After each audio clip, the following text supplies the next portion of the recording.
Welcome, everybody. Welcome. This is Terry with NSPS TV Paranormal. How's everybody doing on this lovely Friday afternoon? Hey, apparently it's real lovely on the East Coast. That's what my man Barry is telling me. He said, man, it's feeling quite good up there. Hell, I wish I was out there, man, sitting on the beach, drinking a Budweiser or something. But I'm stuck down here in Texas. But that's okay. Hey, it's okay. It's okay. We have our moments. But anyway, tonight we are in New Jersey. My man Barry. Let's see if I can get this last name before I don't totally destroy it. It's okay. Bigerow? Ruggiero. Barry Bagerio. Yes, man. It was a nice try, though. It was a nice try. I'll give you credit. Well, yeah. I was going to see Barry Soprano. I was like, oh my God. You can do that. I'm from New Jersey and I am Italian. It's sort of. It's okay. I got one of the Sopranos on the team. Well, that is a totally different podcast right there. You know what? There actually, when I was in school, younger, when John Gotti was infamous and famous, his right-hand man was called Angelo Ruggiero. And in school, they used to say, like, is he an uncle of yours? I said, what do you think? All Italians are in the mob? I'm like, no, he's not an uncle. If he was, I'd be richer than what I am. Right? We'll be having some money. Hey, I'll be asking you for a loan. All right. Hey, man, I really appreciate you joining me on the show, man, telling me a little bit about what you got going on. And I'm really curious to think. I'm curious to know what you think about. Oh, my God. Hello? Yeah. Oh, damn. You know what? I forgot to send it to you. I'll send it to you in a minute. All right, bye. See, my mind is gone because I forgot to send my podcast and my co-host the link. So I am totally out of there. Give me one moment and I will take care of this. You got Grand Theft Auto and Star Wars behind you. You can't be all that bad. Yeah, man, it's crazy, but that's my fault. I got way too much going on, man, to be forgetting stuff. Now, I'm getting older. I'm totally forgetting. So let's do it like this. All right, that was real quick. There you go. I got it in there to her. Right. So yeah. Man, I'm curious to see what you think about the state of the paranormal today. Some of these questions I have for you, man, I try to keep it basic as much as I can, but a man of your caliber, a man of, the years you've been doing all this, it was really hard for me to keep anything basic because I know you're a man that's been around the paranormal for a while, and to me, it would be insulting if I came at you with some basic paranormal questions. I just can't see myself doing. I couldn't see myself torturing you like that. Well, you could do whatever. It's your show. Basically, what you're telling me is I'm just getting old. No, see, I didn't say that. Once we get wisdom yes. is the key. It is. I'm getting the age. I don't know. I think the wisdom's about 10 or 15 years behind now. And what they say, man, the older we get, the better we get. That's from a man's point of view. I don't know how women see that, but from a man's point of view, the older we get, the better we get. True. True. Answer this question. Sure. Do you have kids? Yes, I have one son. Yes. You got one son. And I'm going to keep it 100 with me. When I married my wife, I had no clue on what I was doing. Right. I didn't As know. a, I as had no most of us, clue. as most of us. But if you ask me now, the story would be totally different Right. because we Right. age like fine wine. Yeah. You know, I often tell like my son and some of his friends, I said, you know, sometimes I'm not trying to lecture you. I'm just trying to tell you because I made that mistake before. You don't have to do it. You don't have, I did it 20 years ago.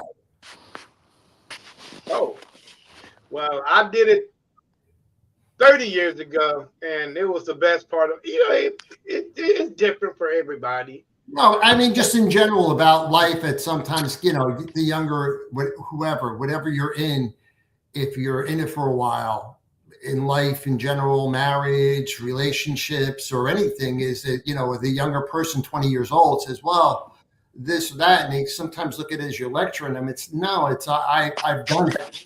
So I'm just Yeah, trying to, you know, this is really, you know, the smooth highway is a lot better than the bumpy one. And it's only because I rode both of them, you know? you're right. We're just trying to hit them to the situation.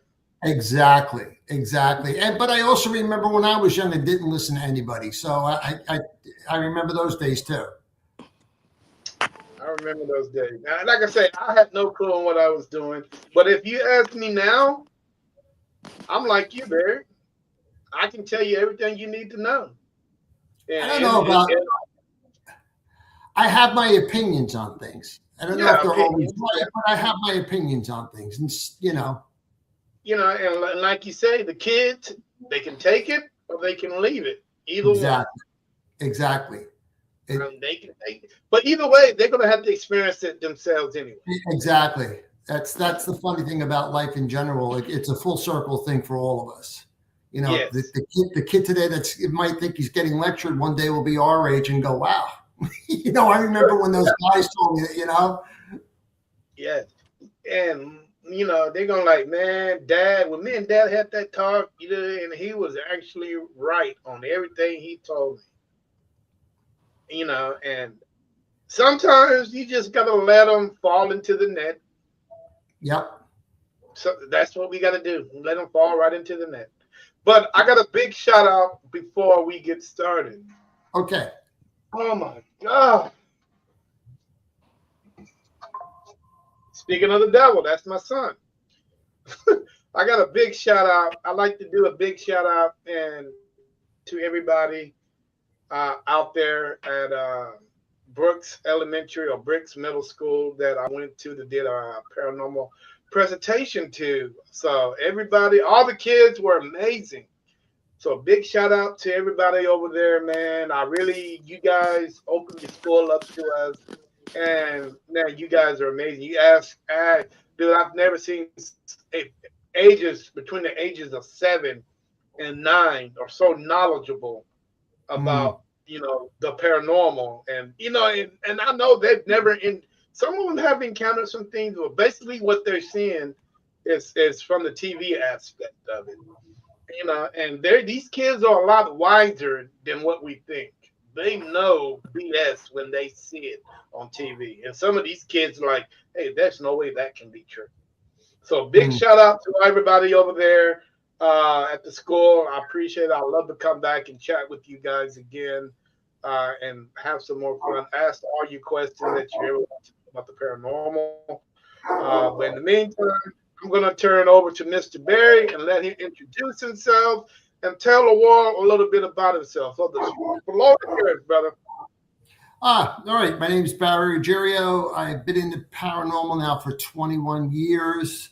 I originally started with my brother years ago, and then we went separate ways, and I started my own group, New Jersey Paranormal Investigations, and now it's Paranormal Cares.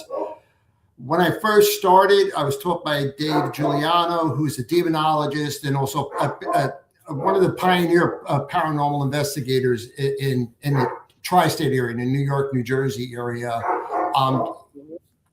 Was affiliated with John Zaffis, and when I first got into it, I mean, I think Ghost Hunters, the second episode of first was on, and really intrigued me because I thought everybody who did anything like that had to have some kind of psychic ability, and so at that time, my brother would travel a lot and was going to Gettysburg and stuff, and said to me, "You should come out there with me. There's people that get orbs, get this and that." And our mother always had, my family suffered from, still suffers from a certain type of tumor, almost like the Elephant Man thing. I don't have it, but my sister passed away from it. My mother had it.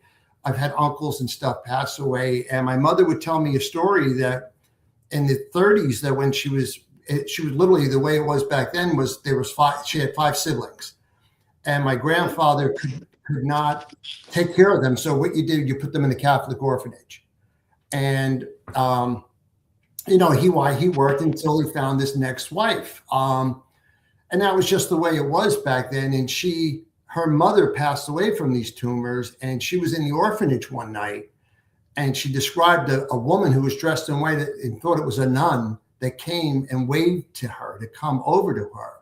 And she walked up to this woman, and the woman disappeared, and she fell on the floor, and the nuns found her and told her to get back to bed. And she would tell my aunt the story, and my aunt was 5 years older than her. And my aunt told me, and my mother would recant the story to me, that the outfit that my mother described was the outfit that her mother was laid out in. And there's no way she could have saw it because she was 5 years. She was too young. They wouldn't allow her to go to the funeral. She stayed in the orphanage.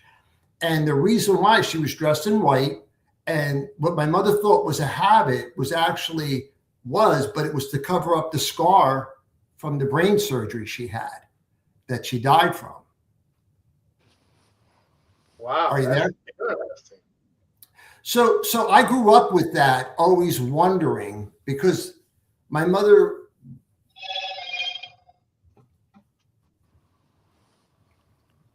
yes, go ahead.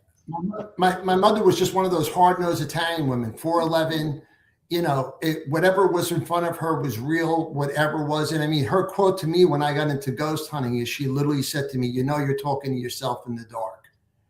Even with that experience, she wasn't, she had some of the Italian superstitions about, the horn and all the baby. I mean, some just, stuff they come over from, and my mother didn't, but her father came over from Italy, and they have their own ethnic superstitions, but that story stuck with me.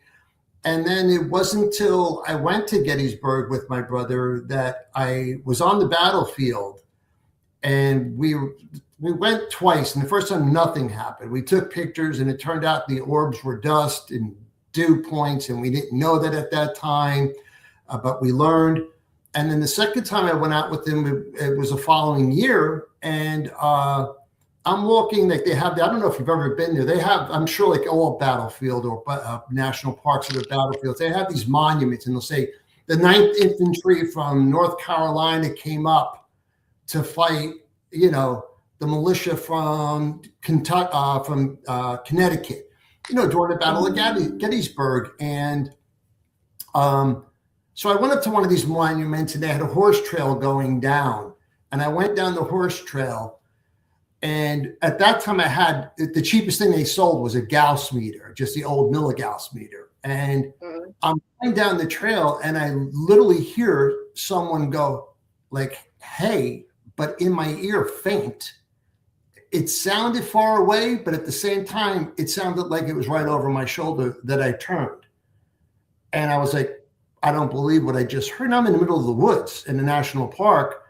And I yelled, and my niece came down the hill with her boyfriend at that time. And I said, "I just heard a voice. I just heard a voice."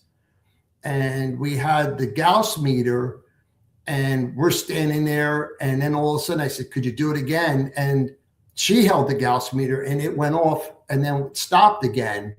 And that was enough to start my intrigue into it. And that's when I reached out to Dave Giuliano about, why is Ghost Hunters using this equipment? Why do we use this? What is the premise behind this? And then I started reading books on it, about basic physics, how the atoms divided up into static electric particles, and starting to develop, even though people call it a pseudoscience, what the basis was for using that equipment, that everything is energy. And what we're trying to find out is, can ghosts or spirits manipulate the electromagnetic field? Does that equate to hauntings? Lloyd Arabeck and other ones would talk about using tri-field meters and other things. So that's when I started to get more involved. Probably about 4 years after doing research, along with my brother, we started doing some private cases. When I first got involved in private cases, the rule of thumb was, if you can't figure out what it is, do no harm. Don't. If you can't help the family, don't try to help them. And also that, some people have psychological problems. They don't have a ghost. The ghost, it's not always a ghost. Right. And that's the way I was brought up into it. It was like, look for all logical explanations and look to help that person in any way you can. It doesn't necessarily mean I have to go in with holy water or any, like you said about the kids. People have an image of the paranormal from based on what they see on TV and in the movies. And you and I both know, and your co-host know, that you go on a private case, you can sit in that house 5 or 6 nights, at night. No one's letting you stay overnight all night till 6 a.m. Those cases, usually you go for a certain time, you go for another time. And, it's really ghost hunting or paranormal investigating is really quite boring. And it takes a lot of diligence to really look at stuff, because you got to be your own harshest critic. And if I sat with you and I say, I have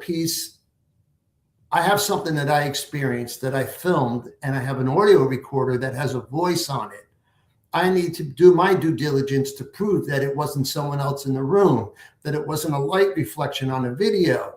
Or then I could present it to you and say, listen, Terry, I have no logical explanations for this.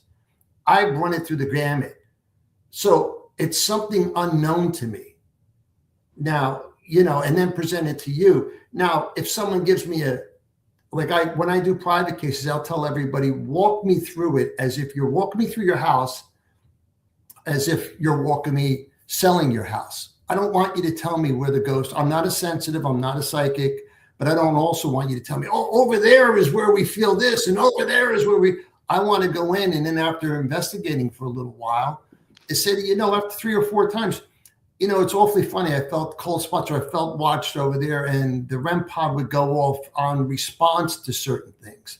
But again, you're always looking for Romex cables, routers. Is somebody using the CB radio? All these other things that are involved that people don't see on TV. They see a blip of light and someone slams their arm against the wall going, I think it's a demon. Nah.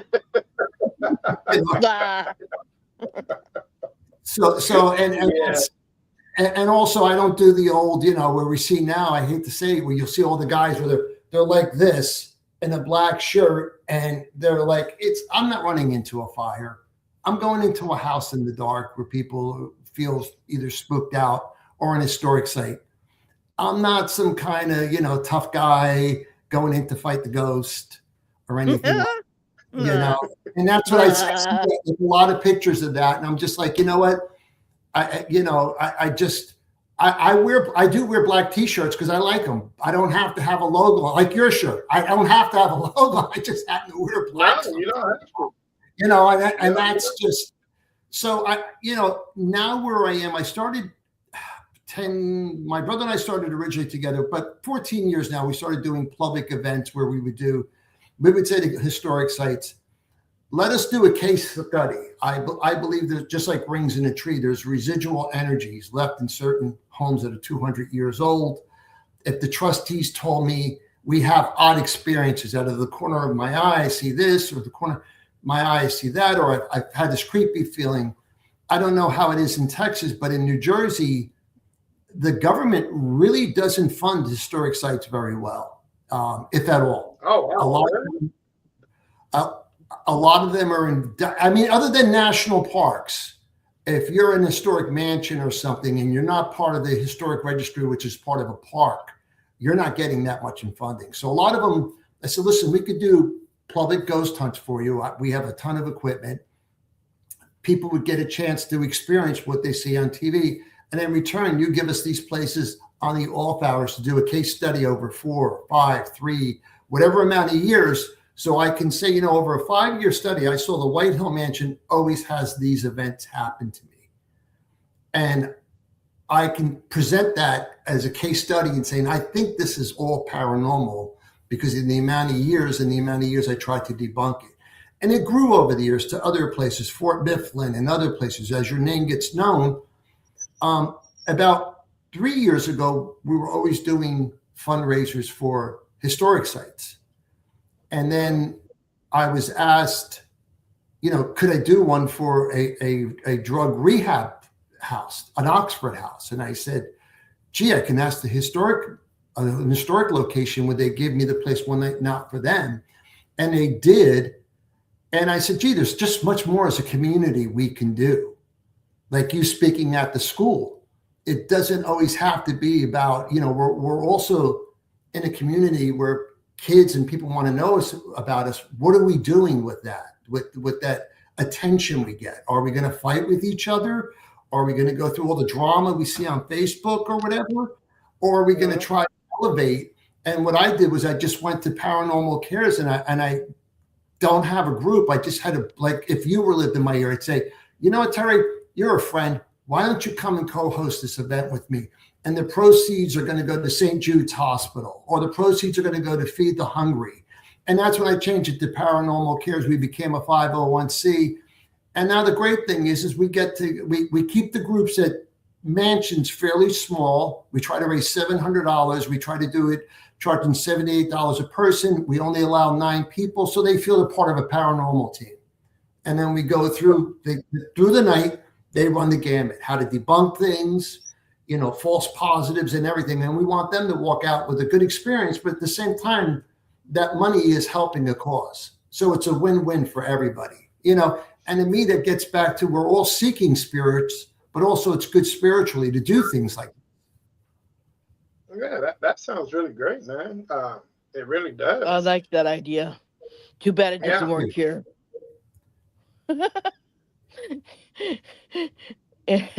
Because I'm it. That's it. That's me. Okay. You'll never see anybody else. Yeah, it's pretty weird. I'd be thrown in the loony bin if I did that. Well, it's just one of those things, man. And somebody's got to do it. Yeah. I'm saying somebody has to do it. I feel blessed because I have a lot of good friends in this area. I have, like you were saying about you, I have a friend, Chuck, that's a solo paranormal investigator that calls himself Chuck's Paranormal, that doesn't work with people. And when I said to him, would you co-host events with me? He was like, yeah. And I said to him, that's the only time you'll see him with other paranormal investigators. Is otherwise he's off doing stuff by himself. That's his preference. Yeah. It's hard finding somebody who has the same energy as you do. Like me, there's nobody else that works with me. There's nobody else can do what I can do, except for my friend who lives in Indiana. I mean, I work with her, but we do it virtually. And I help people in America, and I do it virtually because I can't go there, right? So, and it's really hard finding the same person with the same kind of skill as I do, who can see things that I can see and who can feel what I can feel. Yeah. So that's why I work alone. But so what people don't understand too is when we say paranormal and we're talking about, I'm going to say ghost hunting instead of putting UFOs and everything else. That umbrella alone encompasses psychics, medium, ghost hunters, victims of ghost hunting. It's a bigger thing than what people. It's more than just an hour show with an IR light. Yep. And at the end of the night, I don't go to you. Well, it's nothing that important. It won't hurt you in any way. Give me a call again if you need me. It just doesn't work like that. We have to be a psychiatrist. Yes. We have to be like a person who understands things. We have to get in their heads, our clients' heads, and then we have to like I like going into place blind because I am a Mhm. psychic, okay?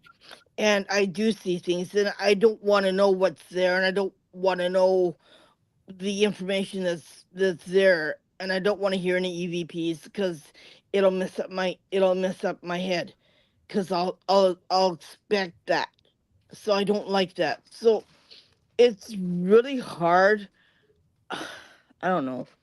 I think Terry knows how I feel. It's really hard going into place when people say, "Oh, I got a demon in my house." I said, "Oh yeah, Yeah. okay, that's fine." That's what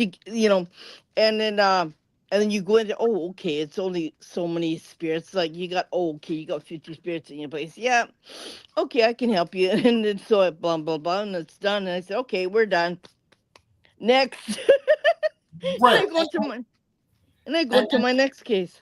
and the big part of it is I did a year a few, and it was almost a sarcastic joke. I did a library presentation, said whatever happened to Casper.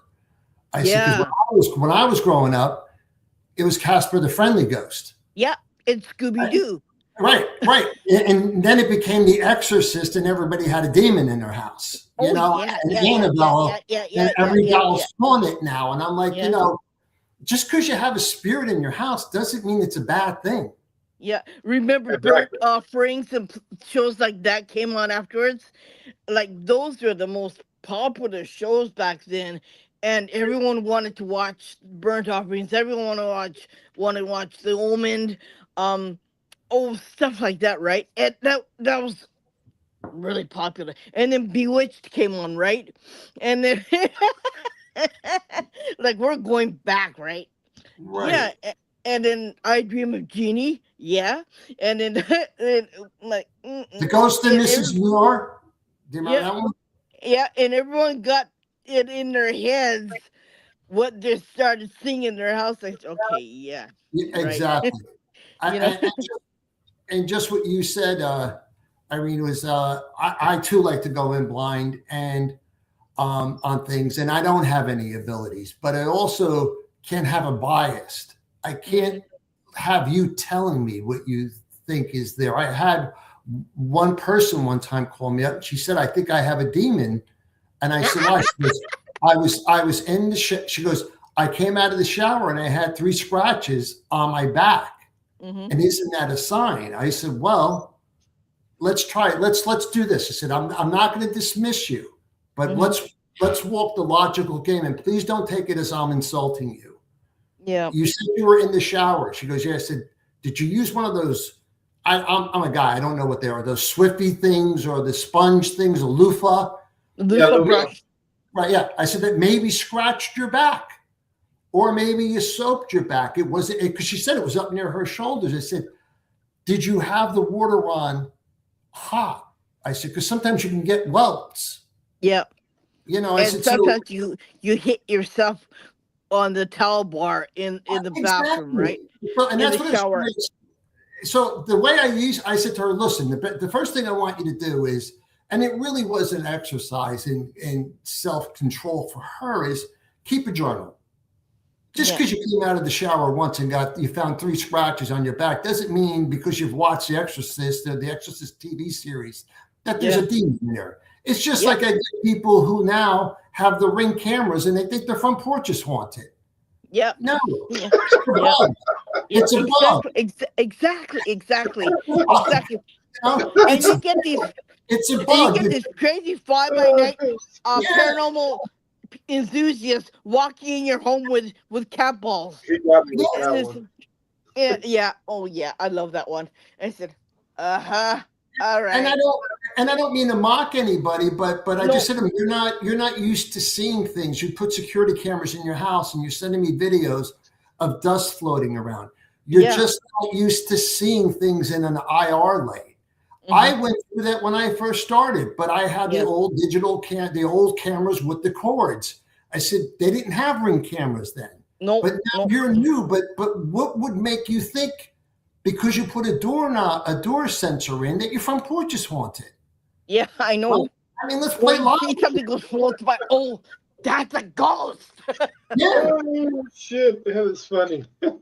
Yeah. You know, and I can tell you, like, I won't say once, but once a month I get one of them, and they're Yeah. like, and if I say no, I say Ring camera shows a lot of abnormalities because of the IR sensor. It could be a spider. They go, no, you want to see this one, and I'm like it really is just that's all it is. It's it's not as frequent as every front porch is haunted. It No. just doesn't happen like that. Yeah. I mean, it's got to have some kind of history, and Yes, it's got to have some kind of story behind it, and yes. it's got to have something that causes it, with a cause and effect to it. That's what makes it something, right? And, yeah, yes, and sometimes it's the person, not the place, too. Oh, you That got you you. have. It's called a poltergeist. What I see, what I do, what I see, and what I see, what I do, and how I act is what I see, and what I have, what I become, and what is what happens Yeah, afterward. I will tell you two cases that I had. One was I was called into actually a real estate company, and they said we think the office building is haunted. Just to your fact, I'm like, why would it? What was the real estate? What was it before it was a real estate building? Yeah. They said it was a gas station. I'm like, okay, it's in my town. I know there was no shootings or murders there, and there was no armed robbery. Mm-hmm. So I said, yeah, I don't get this. Mm-hmm. So they're telling me, well, it's this one lady's desk, and quite a few witnesses said they would see water drops, stuff would move off the desk, things would be moved around a little bit. There was these little, like she had these little rock things in her, like almost like a little garden thing. The rocks would fly off. So it took me a little while. I said, listen, I can investigate, but it seems that it's surrounded by her. And she was telling me stories that, her boyfriend had cancer, was a survivor, but so I'm like, okay. She was like, do you think it's that? And I said, I don't know. So she was in real estate sales. And then after a while, after like a couple of just sitting there for like 2 months, I said, let me ask you something. I said, what are I noticed that your numbers are lower than the other real estate agents in the office. And she said, yeah, I really worry about that. I worry about that they're going to fire me one day. And I said, okay. I said, and most of the documentation I have of these events is on a Wednesday that people see this stuff, that multiple people in the office have seen things fly off. I said, all right. I said, so what would cause that and what would do that? So then it turned out the manager tells me that their sales meetings are on Tuesday. Oh. So I said to the woman, I said, I think I could be wrong, but I think you're manifesting this. You're having a poltergeist. You're having an external energy from your angst, from not having good numbers and fear of fire and your boyfriend not being able to support because of his illness, that it's manifesting itself outside of your own body. She created it. Exactly. And I told her, so I was teaching her, I said, realistically, it's almost like yoga and stuff, breathing techniques and calming down, and the way you perceive things is what you need to. Now, over time, it just disappeared. But that was a case of mine. And I'm like, and I tell people, I said, so it wasn't the poltergeist by Steven Spielberg. No. This lady literally manifested her, just like if you read about case studies, most poltergeists were young women in puberty. Yeah. So, yeah.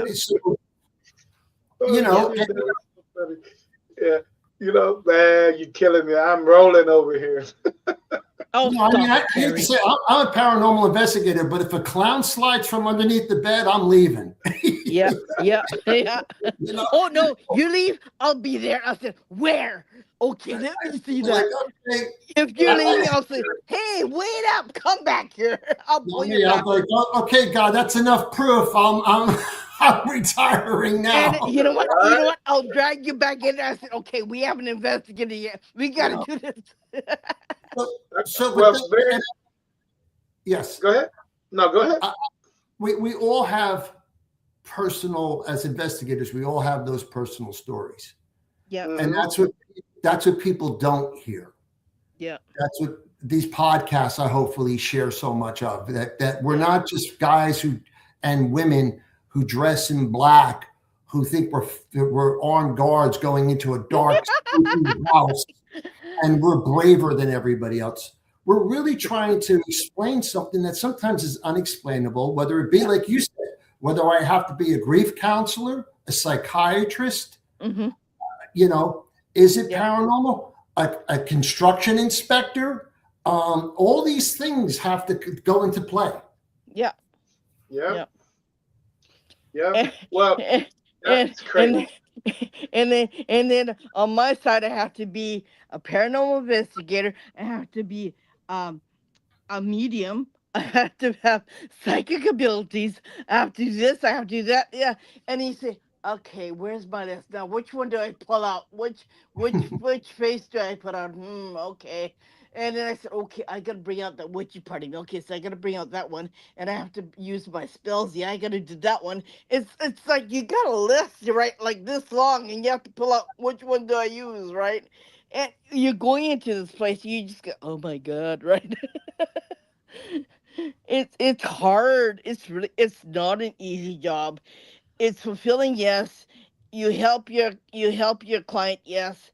But at the end of the day, like I gotta go home. I gotta go to bed. Like I'd I'm rather, out. I'd rather it. I enjoy what I do. Yeah, And I'm thinking that every paranormal investigator or parapsychologist, I hope they do the same. Uh, Right. I don't, You know what? I'm sorry. Go on, Terry. I don't like using that word ghost hunter because that's not what we Right. do. Right. Right. I am a big advocate for not saying that word. I don't like saying that word. Uh, but again, I blame Ghost Hunters, the TV Right. show, Totally. for And that. that's For not that. and that's not what we do. We don't hunt ghosts. no, we You know don't. what I'm You know. saying? And that's the one thing that I had to get the kids to understand Yeah, uh, today is that that's not what we do. Because when I first came in there, the first thing they called me is a Ghostbuster. Right. Right. Well, I've had that happen too. I don't carry a sometimes proton pack. I don't sometimes have. you have to be a ghostbuster. I Sometimes tell you you Well, have though, to be. I wouldn't Sometimes mind you it. have to be. Like when you go to do these residentials, you have to be really, you have to be strong. You have to be in business sometimes because sometimes you can get the most nastiest, downright dirtiest SOB of a spirit, and then you have to kick them out, and it's you can't be soft. Let's put it that way. Yeah. And you yeah. get these incubus, you get these succubus, you get everything else on top of it, and you go, oh gosh, yeah. Like it's very draining. For me, it is. I don't know. For most people that I know that do have psychic abilities, that's what they will tell you. That like Yeah, even it is draining on them. Like if because it's your energy you're using. yeah, You yeah. know, I mean, I've been to, and I don't. I'm sure you have, and I remember when I first experienced it. I went on. My brother and I did an investigation, Mm-hmm. and things went on, and it was the first time I ever experienced this. And again, I have no abilities, Yeah. but we went to the client's house. Mm-hmm. Probably, I don't know how much longer, but days or a week later to go back and do a review Yeah. of what we found. And we walked in with the laptop and we sat there and it was daylight. Now, granted, we investigated like 4 nights in a row. and then another 2 nights 2 weeks later. And I sat there and I go, does this place feel different to you? I realized, like, if I closed my eyes and it literally, if I was blind, it felt like I was in a different environment. And I said, gee, I said, when there is activity, there is a heaviness at times to it. When a place is active, the environment feels different. Yeah. We don't automatically notice it, but if you can go back and compare, you go, gee, something just feels different in here. It's like when someone heavier. Furniture, you can't breathe. It just sits like in front of your face like this, right? Yeah. In heavier cases, yeah. But I mean, I'm talking about this was a family member that passed, and it was the first time I ever realized. I said, there's a difference, and just like whether it's electromagnetic fields, I said, but if you close your eyes and sit, and that's another thing I tell people. I said, a lot of times I sit in an area to just take in the environment, to see how the floor creaks, to see when the clock's going to chime, just to take it in, to see what's going to be abnormal in that room after a while, if there is anything in there. It's not me running around with a K2 meter in every room. Timmy, are you here? Timmy, are you here? Because he could have been in the other room and I missed him because I'm running around all over the place. Yeah. Right? Little Timmy like to get around. You know what I'm saying? Yeah. Yeah. What's the most credible evidence you've ever collected, and how did you verify that? The most credible I felt I collected, and I don't know. So here's the problem when I say when you can verify it. You'd have to, to me, anybody that says I have verifiable evidence, well, I have to be there with you to really be able to, other than if I had a bang on the floor, an EVP, and a full-blown apparition in front of you in a room, and I say, here you go. To me, it was, I went on a case to where the family, the son, a young 10-year-old, was having problems sleeping. And the mother said, they lived in a bi-level. I don't know if Texas has them, but in New Jersey it's a colonial house, but it's literally like there's a basement portion that's like a finished living room. And then you go up a set of steps and there's the kitchen. And split level, same thing. Yep. So that's what they lived in. And when you went upstairs, there was a kitchen. And if you went around the hallway, there was his room, the master bedroom, and then the daughter's room at the other end and a bathroom between there. And he's hearing sounds. He hears banging and stuff. And I said, okay. So I went in and I did 3 or 4 investigations in there and nothing. And I said to the mother, I said, listen, I said, keep my car. They only lived one town over from me. And I said, and the husband was dead set against, like, there's nothing here. It turned out that her mother went into hospice, but came home to their house, and they set up their bedroom as the room that she would stay in. When she did pass, she did go back to a hospital, but she spent months with a hospice nurse in their house. So I thought the kid was traumatized from that. I just thought, that this is what it is. I've set up cameras and everything in there. And so I said, give me a call and I'll show him. So sure enough, she calls me. He won't sleep in his room. And he had it was the old Xbox. So I go over their house. It's like 9:30 at night. And I said, I go in his room. I said, what's going on? He goes, I hear the banging, this and that. I said, okay. I said, there's nothing to be afraid of. I said, listen, this is what I do, and I'm still here.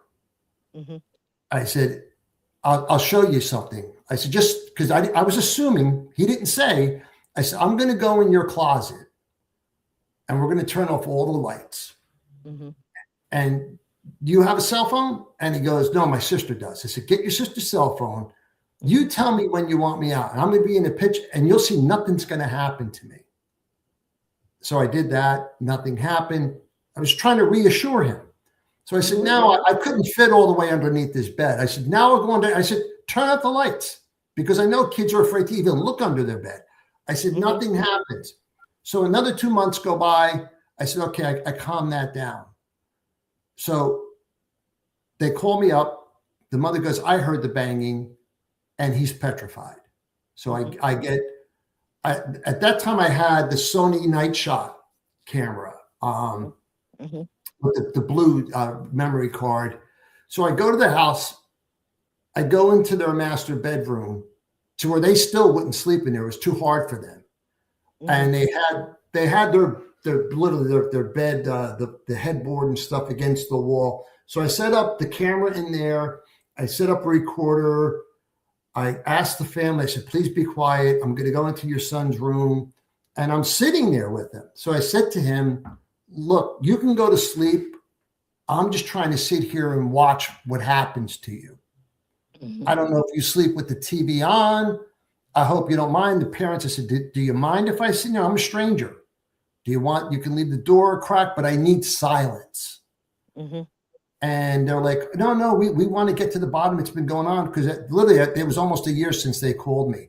So sure enough, I hear the bang on the wall. And I was like, son of a gun. And he sits up in his bed. He goes, that's what I'm talking about. And I go into and where his wall was, the other side was his parents' room where she was in hospice. And on the camera, it's aimed right at the wall to his room. There's nothing. And you hear the bang, clear as day. And in his room, you see the reaction. And then I hear on a recorder, I hear a faint whisper that sounded like a woman. So I played all this 3 days later. I said, here's what I caught that night. And I said, I think it's your mom. I said, and I think she's just trying to let her grandson know that she's okay, that she's all right. Or just let you know that she's still here. Yeah. And I said to him, I said, listen, when she bangs, I just want you to say, Grandma, you're scaring me. I love you too, but could you do it in another way or just show me in other ways? Because you're scaring me. And over time, 6 months, I checked in with the family periodically and they said, yeah, that worked. So to me, that was my proof that I came up with a theory and at the end it went. So it wasn't like I had a hard piece of evidence that I could say to you, here it is. Let me play this for you, Terry. But that to me was like, wow, the case was resolved and everything. And I still have the video and people go, oh, there was just somebody in the back knocking. I'm like, that room was locked. There's no one in there. There's not you. I said, here, it's 7 hours.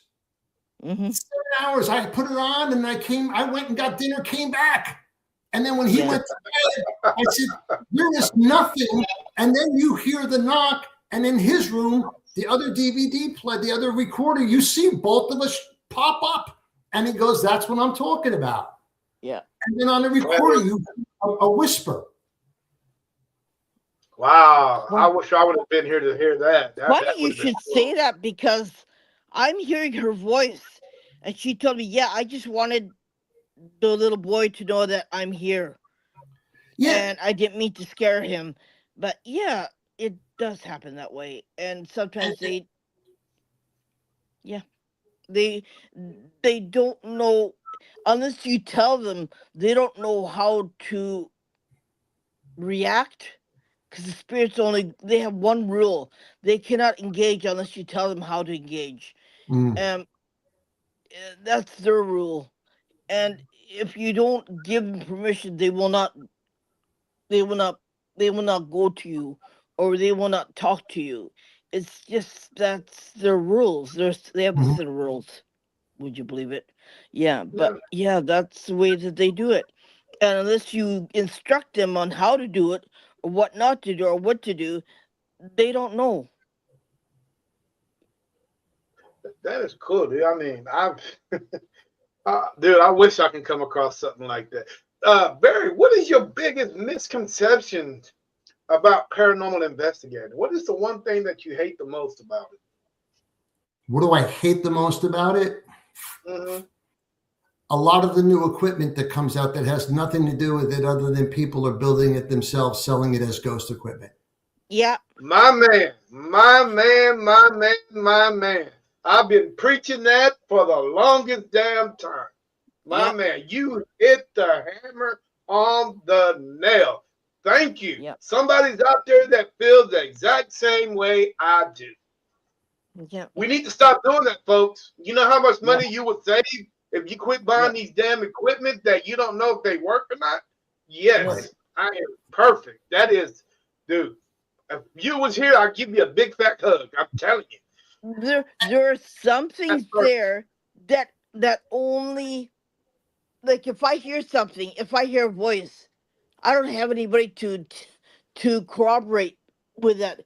It only corroborates what I hear. That's what that's when equipment comes into process with that. Okay, but other than that, with these beeping lights and stuff, yeah. Okay, put it away. Hmm. And there are so many things out there, and I just, it's. Yep. I'm glad somebody's out there that's listening that Yep. understands. Yep. Right. Uh, And the sad thing is that what I see are electronic hobby kit circuits that are put in three-dimensional, 3D printer boxes, Yeah. and they're sold as ghost hunting equipment, Yeah. mhm. and they're Yeah. charging 120, $150 for people who are, the economy's not great, and yeah, I feel I'm like, please don't waste your money on this. Yep. Yeah, yeah. Yep. Now, is that what makes you frustrated as a paranormal investigator? I, You I, know, I think I think in a way it's the dumbing down of paranormal investigating. Yeah. Yeah. mm, You know, yeah, yeah, yeah. That's because misconception and frustrating. I can those two words kind of blend themselves together. But I there's so much out there that is frustrating about being a paranormal investigator, Yeah. and uh, and I'm trying to make a difference. It's only one person, but I'm trying to make a difference Hmm. in a field that is full of hate. I'm just that needle in a right. haystack, Yeah. But people say an inch really helps, and all I am is Yeah. that inch. But I just wish people will open their eyes, Barry. Hmm. You know, And you know and what the sad fact is? It's all around us all the time, and people literally do. Like, you have to just open their eyes. yeah, it's right there. It's right It's there. you know, It's crazy. and like I said, everybody is. I did a thing where somebody, I said, how many people, they were at one of our events. I said, how many people in this room has experienced deja vu, where they thought they were in a room before, Yeah.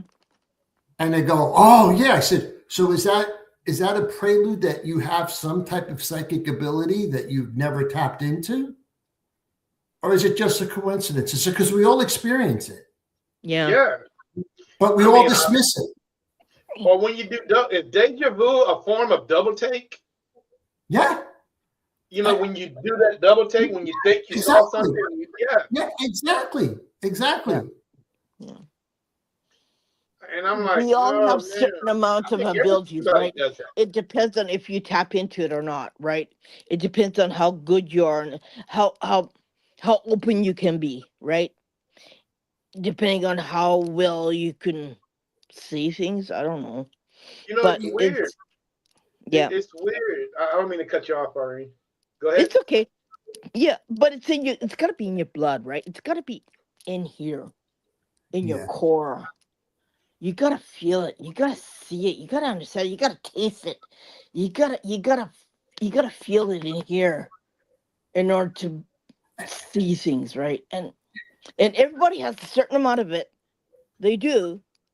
When your sixth sense, when you say, "Oh, no, I'm Mhm. not gonna go there." Nope. That's a part of it, right? Right. Look at a mother's intuition. How many Yeah. times will a mother say, you hear it all the time? I knew you were up to no good. I know I heard it. I knew you were Yeah. up to no good. Yeah. You know, I was like, how did you know? I was just out with my friends. How could you possibly? Uh, I knew you were up hey, to Yeah. no good. Yeah. You know? hey, I've heard that. My wife has told me that. I'm pretty sure your wife told you the same thing. Yeah. Boy, that And woman's mothers got intuition is eyes in the something back of else. their head. Yeah. You know, so those are the things. I think those are the little tells that we see in life that we Yeah. ignore.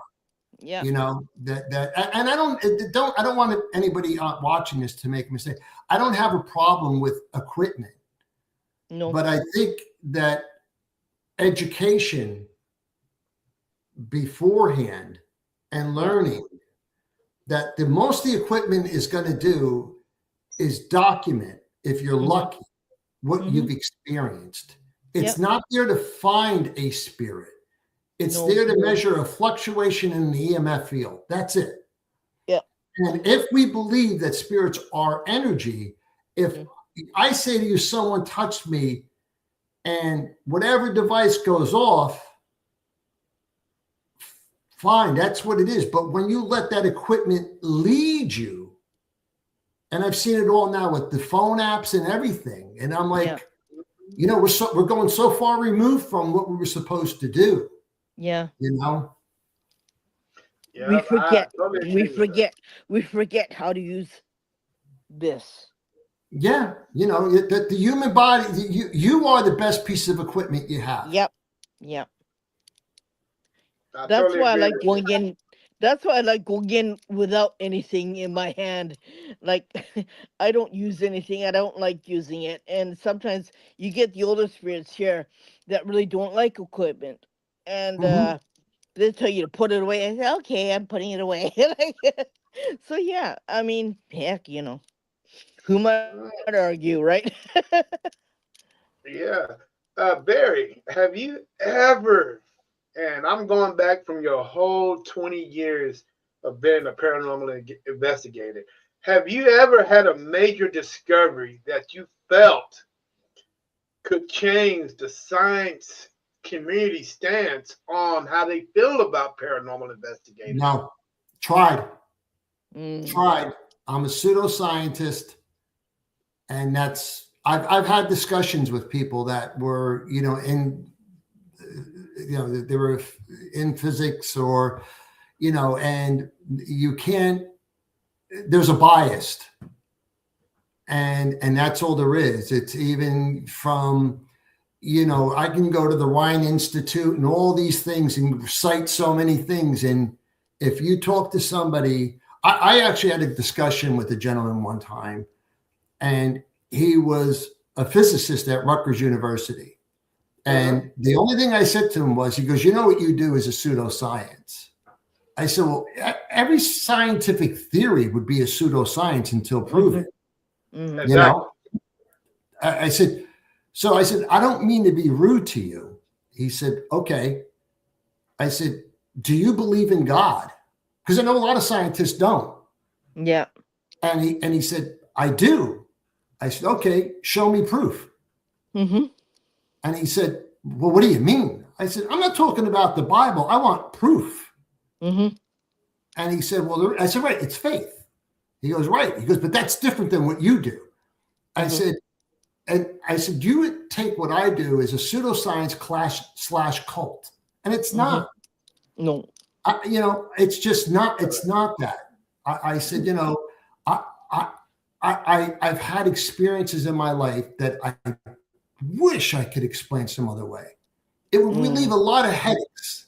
It would just, yeah. if someone told me, look, it's a little copper wire that's been in your sneaker for 20 years, and Yeah. that's what's causing all these things, I go, oh, Jesus Christ, thank God. I don't have to, you know? So I unfortunately, I hope you've had better luck, Terry, but I have not.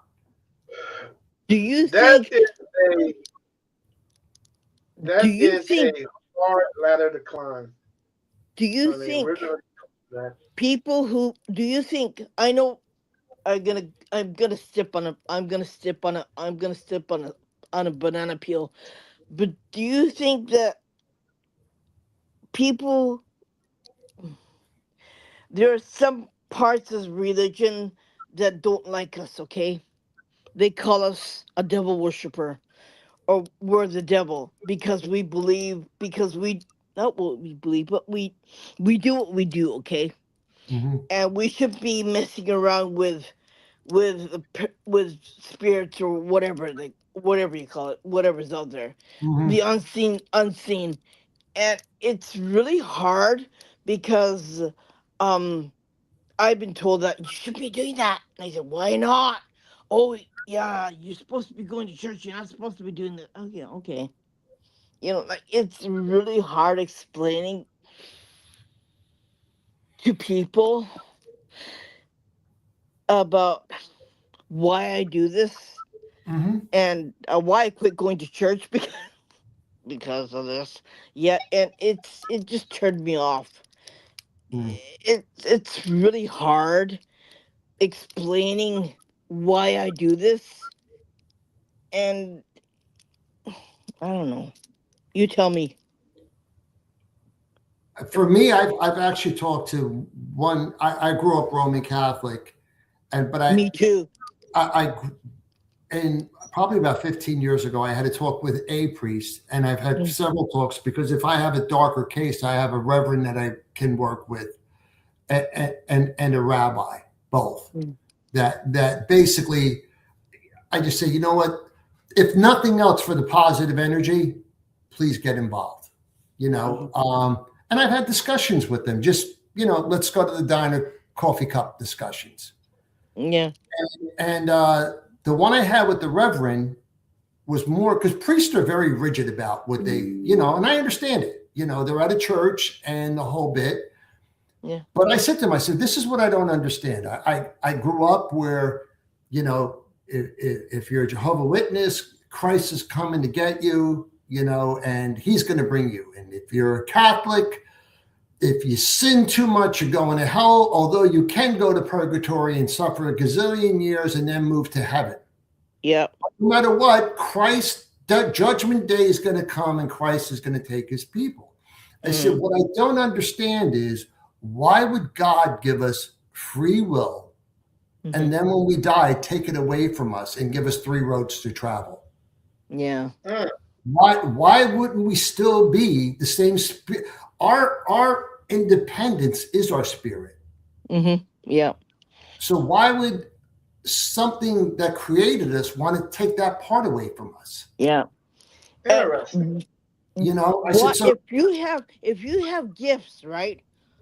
Why can't I use it? Why can't I use it to help other people? Why am I told that I shouldn't be doing this, right? But the reason why I'm doing this now is because I had a situation a long time ago where nobody would help me, and I vowed to, when I moved away from that area, I vowed that I'm going to help people because I couldn't, because nobody could help me. So that's why I do this now, for that particular reason. And I know what it's like being in that situation where you needed help and nobody would be able to help you. So like, God gave me these gifts so that I could see spirits, so I could talk to them, and I could hear them. I could have a complete conversation with them. Why can't I use the gifts that God gave me so I could do what I do for the greater good? right.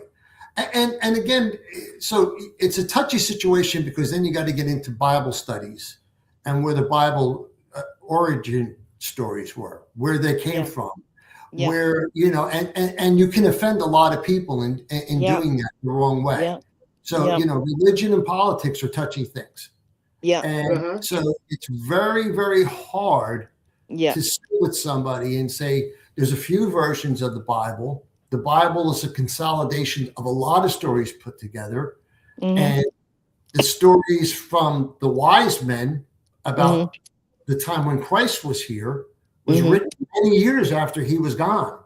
So mhm, once you do that, it automatically offend people, mhm. and the Yeah, odds can go up. So yeah, all I simply say is, well, if God gave me, if I'm created in God's image, mhm, and part of my image is free will, mhm. why would God want to take that away from me? Exactly, exactly, exactly, exactly. And then they look at you really weird, like you shouldn't be doing this. Like, but why not? to me, that explains, like I said, there could be, think about free will in general. I said, there could be like a lot of the older homes I go to, like, historic sites.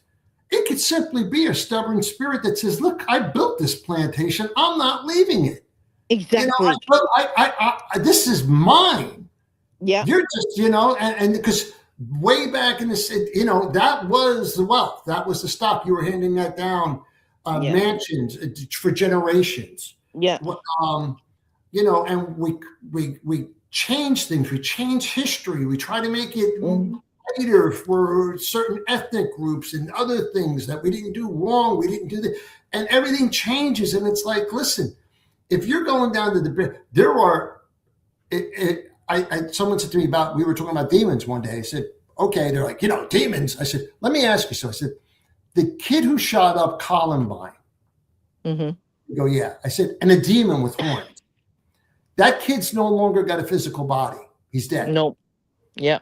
Is his spirit less dangerous than a demon's? They probably would act the exact same. Yeah. There's nothing in his heart. No. So realistically, it doesn't, I said, so we got to look at the human experience, because the human experience also is the spiritual experience. That's, other than, elementals and certain demons and stuff like that, most of the ghosts were people. Yeah. Exactly. It just depends on. Barry, I got a question for you, because you just brought something up, and you said something about religion. And today's world, science is evolving every day. There is something being discovered every day, but yet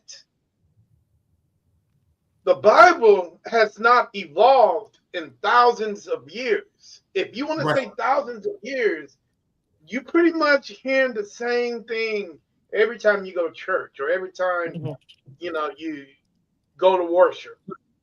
Is it possible that science will overtake the Bible and prove every aspect of the Bible wrong to a certain point? Because we all know that the Bible was not written. We all know the Bible was written by man. It wasn't written by Jesus. It wasn't written by God. So is it possible that science will eventually kick the Bible right on out the window? Because it's being proved today. It's being proved today. Bill Carson has a good point in some of his studies. Right. I don't know, because I had this talk with somebody who's very religious and believes very much in the end of days. And I said to them, I said, do you honestly believe there was a boat that had two of everything on it, that the world flooded, and two of everything was on this boat for whatever, 40 days and 40 nights. And they all came off. I'm talking from the mosquito right on. I said, today's cruise ships couldn't deal with feeding them or the poop they would create. Yeah, exactly. We built a wooden ark. And they go, well, it's a metaphor. I said, no, they tell you it's a story. It's a story. I said, when the people wrote this story, they believed that an eclipse of the sun was a sign from the gods. Yeah. They didn't know it was a solar eclipse. Yeah. You don't know if, when the locust came, was it just the locust came? And no, of the houses and all this, I said, so, and when I talk like this, people will go, oh, you're going to hell. You're going to hell. And I said, no, I said, you got to understand something. I said, you can't tell me on one side that these stories are metaphors, when you got to realize that the people that wrote these stories were alive in a time and day that's, like you said, not today, where we can explain solar eclipses. We have time, season change. We know what a locust famine looks like. We know what a famine looks like. We know to call something a drought now. Mm-hmm. Back then, they would have been like, "Oh, the gods have forsaken us. There's no water." So it's Yeah. totally different.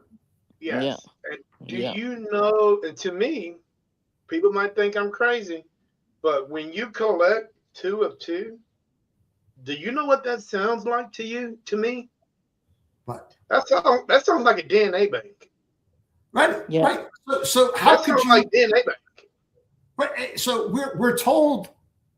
So here's a little oxymoron in religion and just in genetics in general. You're told never to marry your brother or sister.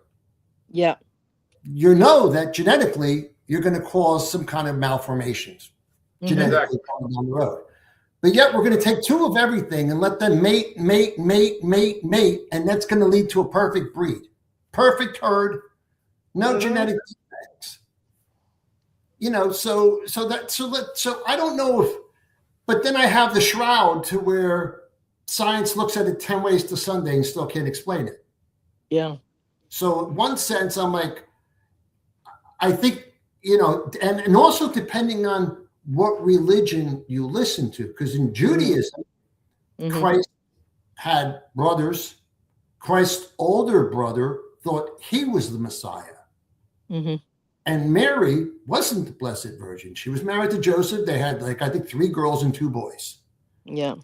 And a lot of people believe the real Messiah is going to come and then take us back to Jerusalem.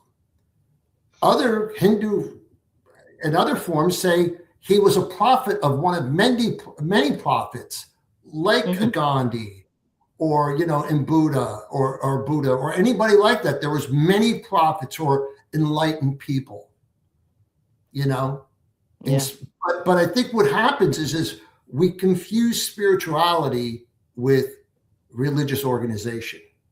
Yeah. So the biggest question is, why did they take Noah's grandfather out of the? He was never in the equation, but he played a Right, big part. He played a big part in to a lot that nobody wants to talk about. Not even the Catholic Church wants to talk about this guy.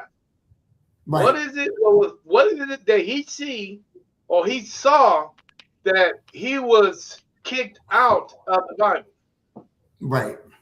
So that's a question. Also, just like the fact, and it's a known fact, and it's a scientifically proven fact, that Christ was actually born probably in September or October, Yeah. was not born in December. That Yeah. the Christianity to take hold knew that they couldn't get them to take on to the Catholic ways, so they combined the winter solstice with the people who were still celebrating pagan rituals. Yeah. And there was pagan rituals in Ireland, and they would light the tree, and they combined all this stuff Yeah. to get more on board. But yet, I still have people, when they say to me, Merry Christmas, and I go, Happy Winter Solstice. Christ was born probably in September or October. They're like, oh, you atheist. I said, no, I'm not an atheist. It's just a fact. The things they were bringing were from harvest. There's no harvest in December. Exactly. I say Yeah. the same thing. People get on me, but I say the same thing about Adam and Eve. How Yeah, can two people?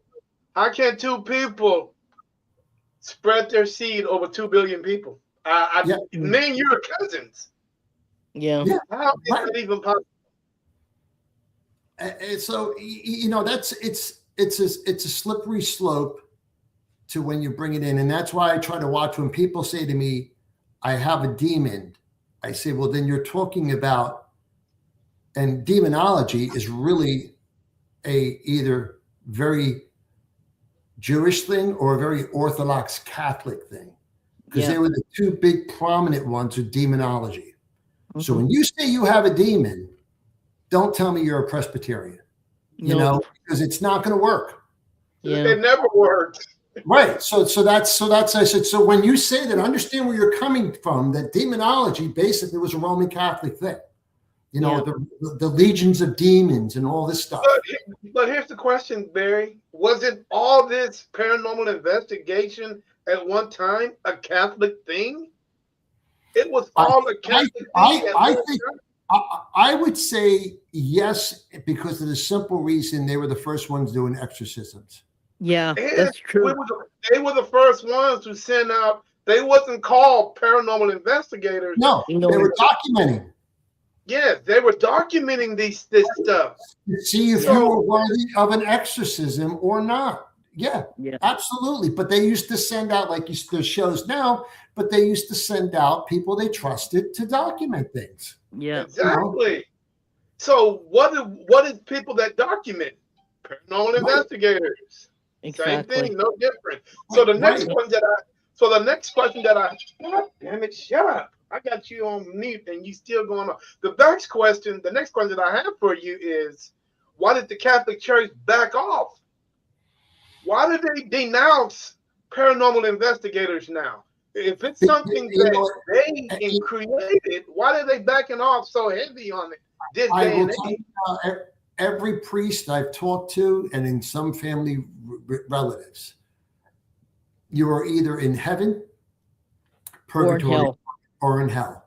The beings you are talking to are demons trying to trick you. Yeah. That's the beginning and end of it. Yeah. I agree with you there. That's why I've literally heard this 5 or 6 different times from people of the cloth. I think that's why that I kind of like shunned from that, and that's why I'm in. That's right. That's what I do now. I'm in Buddhism right now, right? Because I do live in a Buddhist country, and the Catholic part of me has just went, and it's because there's so much. You can't do this. You can't do that. Oh, you're gonna be this. You're gonna be that. It's like, and you know, it's like being a hypocrite, right? And the fallible part is, and I don't want to get political or anything like that. The fallible part is that I always say, people say to me, well, what are you then? Now I say, I was raised Roman Catholic. I believe Jesus is my savior. I don't believe in religious, organized religion. Yeah. I pray to God and I pray to Jesus because I grew up that way. That's my faith. Yeah. I would, any other way would be I'd be a hypocrite. However, once in my area, you had the priests who were molesting kids and stuff that nothing was ever done to them. Yeah. And lawsuit money was sent away out left and right. Yeah. You know, you're telling me if you're a man of God, that person should automatically go to prison. And you should not be hiding them in the Vatican. You're a man of God. Yeah. You know, how is that? So there's a part that to me, because I grew up from the 60s through the 70s and saw all that turmoil and saw those lawsuit cases. And I'm like, you know, if you came clean and said, we're turning over all these priests and we want them to go to jail for life. Yeah. Do you think doing what you do? Do you think doing what you do now makes you more? You see, I think being in this area, what I do, has made me more religious because I have to say certain prayers to help cleanse the house or cleanse the property. It's become more religious in me right now than I ever was before when I went to church. I don't know. It's so I would separate, for me, religion and church. Yeah. I hate to be that way. It might sound a little off kilter or a little misconstrued, but I think, to me, religion is okay. We have our origin of where we grew up and what our faiths are, but religion is a spiritual thing. Like Mother Teresa had an exorcism done on her when she was dying, because they felt that she just crossed. So she encountered so many negative things in her life that they wanted her soul to be pure when she left. You know, so I don't think that necessarily the act of maybe an exorcism is exorcising demons as putting in a positive energy. You know, we've met people. I can meet people. I can tell you people that I know, I'm sure that you know, that I'll meet them, man, and they're uplifting. I see them and they're like, hey, Bar, how you been? I'm like, damn, Terry, I haven't seen you in so long. And I'll walk down the street after seeing them. I'm like, man, it really felt good to see him again. And then there's other people I see and I go, oh Mhm. shit, this Yeah. person's coming down the street and my energy's done. I'm in the car and I'm like, Run oh, that way, right? thank God I got to get away from that person. Hey, make a complete U-turn in the Bye bye. middle of the street. Yeah, All but I right. mean, Yeah, like you go that way, I go that way. but I think that that's the way it also works with like what you were saying is if you deal with negative cases and stuff, I think we need some kind of like almost like a tap, whether it be our belief systems Yeah, to fill us up again, You with know, some positive yeah, light, whatever you want to yeah, call it.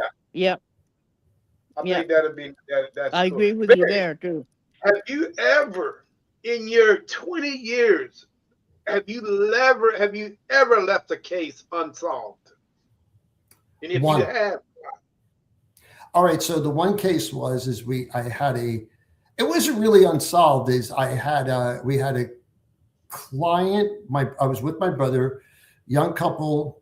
They moved into an apartment near Rutgers University, and they called us and they said that when they would wake up in the morning, the kitchen drawers would be opened, and it was a 3-story old Victorian house that had new aluminum siding. That's in a very right near campus, but they're old homes, but they're multi-dwelling, 3-family homes, 2-family homes, really miniature apartment buildings. And this one place happened to be where the college kids would rent out. It wasn't a fraternity house. It was just an off-campus house. So the couple downstairs said that they heard sounds, growls, the kitchen, the grill would come out in the morning. The kitchen drawers would be open. We went down in the basement. It was a shared laundry room space. There was a cross screwed on a wall in the basement. We couldn't understand that. And the boyfriend said, he had a little room that he played the Xbox or played video games in. And he said, he would feel uneasy, that at night they would feel like someone was sitting on the end of their bed. And we went in and investigated it. And I caught an EVP that was like a growl. And, and then we went back again and they had a wainscot, the door, and it was one of those half cut basement doors. It went on an angle underneath the staircase because then the basement went, and it had the little latch lock. And I locked it, and I went back in there, and the basement door is wide open. I know I locked it. And then my brother and I are walking around, and that we felt that heaviness, and I was ready to call in Dave Giuliano to who's a demonologist to take it over for me. I was like, I don't. This is a little bit out of my wheelhouse, and I believe their stories. And I consulted him, and he said, well, whatever energy's there is obviously very powerful to unlock doors and pull drawers open. And usually that's not a good energy. Yeah. So he was going to take it over. So I contacted them, and they said, there's no reason. I said, why? They said, it was a month-to-month lease. We moved. oh shit. And that was the end of it. They were college kids. That was it. I was done with the case. So I couldn't tell you if the next couple that I wasn't going to knock on the door and go, do you have weird stuff going on in here? So it was left hanging. Yeah. That's interesting. Hey, do you believe? And Irene, I want you to be a part of this too, because I think you guys would know more about this than I would. Do you guys believe that curses and hexes are a part of the paranormal lore? Yes, on my side, maybe no on his side. I would agree with her. I do certain spells, and I do certain things to create peace and harmony. I do like to get rid of certain things with using salt and prayers and stuff like that. And I do use candles and different kinds of candles and different colors of candles. I do that. It depends on the situation. It's really, you're walking a fine line between should I, shouldn't I, or what would it help? What would it what would it stop? That's the part. Okay, I'm a gray witch. Okay, so there's a fine line between, and I don't do anything dark, but I always stay in the light side and the white side. So it depends, right? But as far as dealing with what I have here behind me, you have chi, you have good energy. You make sure your house has good energy throughout. You make sure your bed is placed in a certain area. You make sure there's no mirrors in your room. Um, you make sure the television is not facing you when you go to bed. Uh, there are I'm certain doomed. things. I'm doomed. Yeah, I'm and you make doomed sure too. you don't look in the mirror at 3 o'clock in the morning when you go to the bathroom just to relieve yourself. Yeah, there's lots of things that we do, and we put Well, salt in the entrance of our I got, house. well, I gotta look in the mirror to make sure I look good while I'm sleeping. You know what I'm saying? But yeah, there are certain But, things but, that we but the do. TV's definitely facing me, and I really don't care where my bed is. So I think I'm doomed. Well, All yeah. right. Yeah, I mean, you make sure that nothing's on the east side because east dead people face east to west, right? So you got to make sure, yeah, and your head is always facing north.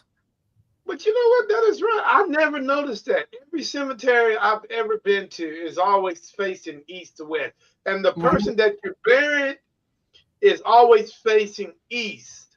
Why mhm. is that? Exactly. That is Yep. true. Why is that? Yep. I've never Yep. seen a north to south type cemetery, No. or That is No. so true. I never noticed it until you just brought it up. I'm like, he's right. Yep. I've never noticed anything north to south cemetery. Why is that? I'm gonna have to look that up. If anybody in the chat can tell me why that is the case, or is Yep. it just a superstitious that Hmm. it has to be like that? Because yeah, that is so weird. I, I don't know why that. I don't know. That is weird. Maybe Irene can answer that question for us when she get back. I don't know. Maybe it has something to do with the setting of the earth or something. I have I, no I clue. don't. I don't know, but that is an interesting because I've noticed that too. And I always just thought it was like plot the way they laid him out or something. But I often wondered that too. Did they do it for the sunset, sunrise? What is it? Yeah. Irene, why they do that? Just a second. どうして言いたいの方が左、Oh 西と boy. 東になっちゃう。どうして死んでいたいか、こっちの方味方でこっちの方味方しない。置き場所置き方うん。北がこっちだよ。どうして死んでる人がこっち味方するの西じゃないよ、北だよ。うん。I'm gonna learn どう that して language someday. 北の方がね、もう太陽と逆じゃん。だからだよ。Oh, because it's not facing where the sun is. That's why. So you will want to face the head. So you make sure that you face the way that the sun is rising, and your feet is where the sun is setting. Yeah. That's boy. Hmm. I That don't. makes sense, though. I often thought I thought something like that when I was in the cemetery. I was like, "Gee, I wonder if they got to face the sun or something." I mean, what would be the difference? What happens if you would face them either south to north or north to south? What would happen? What is the rule of the dead? Well, I'm going to go with Terry. I'm changing my will, Terry. They're going. I'm going opposite. I want it east west. Yeah, I'm going north to south, man. You know, I'm going that way. I want people to see. They say, "Whose grave is that? That's going in the opposite direction." You guys That are person has nuts. got to be that person got to be of some importance for Right? you to Exactly. actually do something. Exactly. There'll be all kinds of fun. 70, 80 years from now, there'll be a paranormal show talking about my gravesite facing in the wrong direction. And But yours. you know what? You know what? And yours. If you're There's sleeping one in in your bed, right? There's one in If you're Texas. If you're sleeping in your Right? bed, right, the only reason why your head faces north to keep money in your wallet. Well, that explains why there's no money in my wallet. Exactly. I mean, I'm about to say that. Ain't no money in my wallet. Not there's more So lint than anything. I'm moving my bed right after we're done here. All right, guys. The next question is: what is the biggest challenge for paranormal investigators? Try, communicating with spirits and ghosts. What is the biggest challenge for us? So I would say I'm at a disadvantage versus Irene because I can't see or hear them. So for me, it's like taking bits and pieces of stuff like breadcrumbs and trying to put together what they're trying to tell me. Yeah. Because I don't have an inner eye or anything to keep me. I'm going by what's going on, hmm and so it's harder. I'm getting fragments instead of a whole story. And I don't You know what? understand why. I don't understand why they talk in two sentences, 2 word Yes, sentences. Yeah. yeah, Why? It's like you pay 50, you play 50 questions with a spirit, right? They'll tell you this, they'll tell you that, and they'll tell you that, and then you have to put it all together and make sense of it. You go, yeah. I'm always, hey man, I believe in getting it out now. I don't like, putting. I was never good with a jigsaw puzzle. yeah. Yeah. That was never. Hell, I couldn't even afford a jigsaw puzzle when I was growing up. If we did, we'll never keep up with half the pieces anyway. No. I would So always do. I would do the edge and then give up. yeah, yeah. I You mean, gotta feel the inside. it seems like communicating with spirits is somewhat of a hassle, Hmm. and some. But I think on the, if you look at the one, if you was to do reverse psychology on that, and would you think they would be saying the same thing about us? You know, Yes, I think they why would. are you guys? Yeah, I think it would Because be the think, same way. think about if you have no psychic ability whatsoever and you go on an investigation, we're asking almost sometimes first, second grade questions. We're not Yeah. considering the diversity of that person's personality, what they hmm liked, what they didn't like, who they were as a human being. We're not looking, we're like, why are you here? It's just redundancy at times. And Yeah. and if you, it's hard to develop a dialogue if there is, it's like, yeah, it's like if I talk to somebody, you having a good day? Yes. You like being here? No. You No, know, you're going to be here tomorrow? Yes. yes, Well, if But you don't isn't like that being here, the why are you here then? Why are you coming back that's the tomorrow? most dumbest question you would ask a spirit, right? Right. But I mean, but I've seen it happen, and I'm like, it's because I'm sitting here, I'm talking to I have conversations, whether it's to myself or to the ghost, you Yeah. know, to the spirit. I'm having a con because I have found, I don't know, Terry, you could tell me this, and also you could tell me this, Terry. I have caught in EVPs at some sites where we had a few Mm, people and they were joking around, talking in a conversation. And then all of a sudden I'll hear a voice that wasn't there, that I know that it wasn't somebody there. Like if it's yeah. four guys talking and you'll hear a female chime in or something. Yeah. And I'll go, gee, I think was that because of the energy, the lightness of the conversation? And they just chimed in, you know? yeah. Because if you come in with humor, and let's say if you pop a joke, I think Yeah. that it would be the same way. Yeah. They Yeah, I would think want humor is to. universal.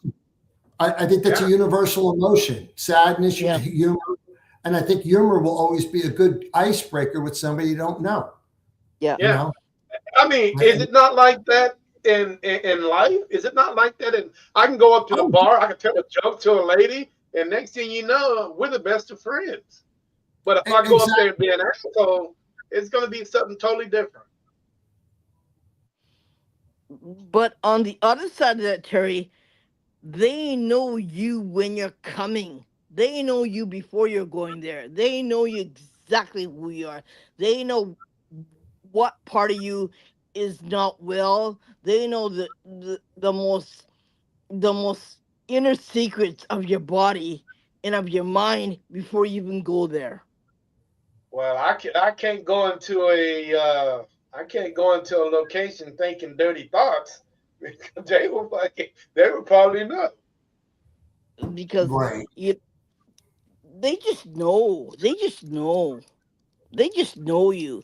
And before you walk into that place, you better make sure that your head is clear before you walk in that place, because they know they got you like this already. Oh yeah. And they can see you coming and going. Oh, definitely, definitely, guys. If And, you can and tell I me believe in that. I if always if say go in with a positive mindset, yeah. Yep. Yep. even when people come to a public event, I said, if you're having a lousy day and you're coming in dragging, they're going to pick up on that. Yep. Yes. And maybe Hey, even, And they can use it too. They can use it. exactly, and maybe even feed off of it. Yep. Yep. hey, Yep. if you want a positive mind, stay off the New Jersey Turnpike. That's good for you. Oh, wait. That's what we're tested. That's how we test paranormal investigators. We make them drive up and down the state 20 times. Oh shit! If you survive that, then we say, okay, maybe you got a shot. Right? That is crazy, guys. What's the difference between a ghost and a spirit, or are they one? You know what? I, so here's my. I could be wrong. I'm not an expert, but to me, a ghost would always be a person where a spirit could be, you know, anything from a person to just a natural force of energy. Okay, now let's break it down like this. Is it possible that nature, everything that's nature, has a spirit? Right? Would you say That's what the elementals. That's what they would say. Yes, tree, grass, some type of cloud, energy. some type of energy, Right. lightning, thunder, all that will consider having a certain type of spirit. So I think We call them gods. We don't call them spirits here. We call them gods. Okay.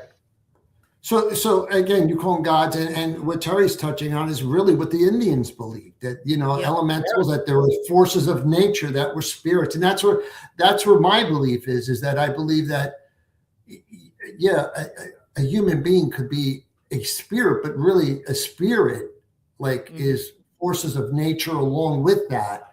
But yet Yeah. a ghost can never be a force of nature. It had to be an earthbound person at one time. Yeah. at one time correctly. And that rolls into my next question, guys. Oh gosh. Uh, Now, Barry, you would know more about. Can I say, Irene? But you guys would know about this more than I would. Because you guys have run across this a lot, especially you, Irene. You've got those earthquakes rolling around up there. Does weather play a role in paranormal investigations? Yes. Yes. Yes. Yes. I Yes. Yes. mean, because you get those electrical storms, man, it electrifies the air and everything is amplified 10 times fold. The spirits are just Yeah. collecting all that energy. They're able to Absolutely. manifest themselves. They're Yeah. able to have so much energy in them. I've even said that. I said, you got to go back to, like I said, the stupid rule. I said, when we used to watch as a kid, like they used to have the thing in the 1800s in London, the Ghost Club. And Mhm. I said, the ear gets ionized, and the goosebumps would start. And it would always Yeah. be these castles where the lightning would go off. Well, it's Yeah. also energizing the spirits. Yeah. So yeah, I definitely believe weather plays a They role. love hurricanes here. The spirits come running out when there's a hurricane, and it's, yeah. And at certain times of the year, when we have the Day of the Dead in Japan, and they all come out, and you go, "Oh gosh, yeah, right." And that's the most haunted time of the year is in July.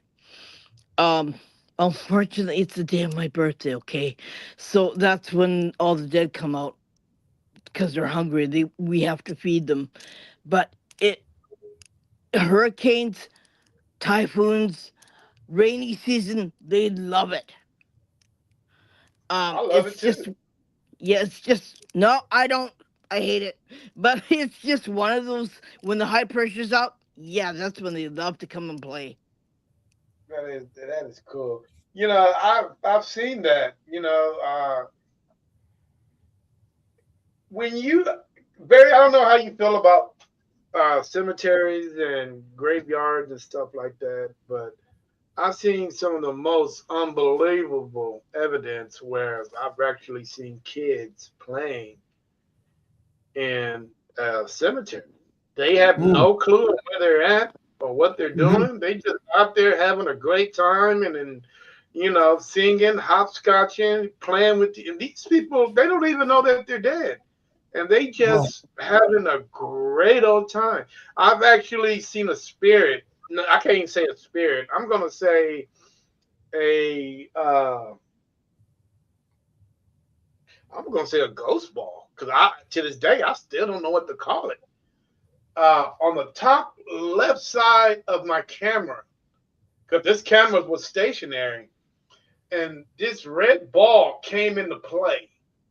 I mean, it was the size of this cat ball, but on camera it looks much bigger. And it came, it stopped, it played around, then it stopped, it played around, then it just took off. Mm, And I'm like, whoa, did y'all say that? Did you see that? Hmm. And while all that was going on, it was a light show Hmm. on the bottom of it. Like lights were fading out, like right, left, left, right, up, lower. And I'm like, and I caught all this in the kids section of a certain cemetery in Austin.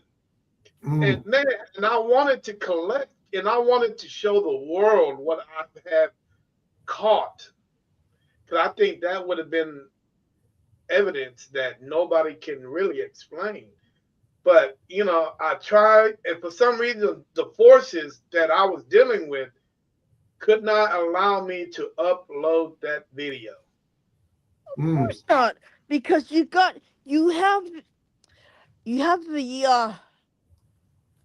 have the gatekeeper, and the gatekeeper tells what's allowed and what's not allowed.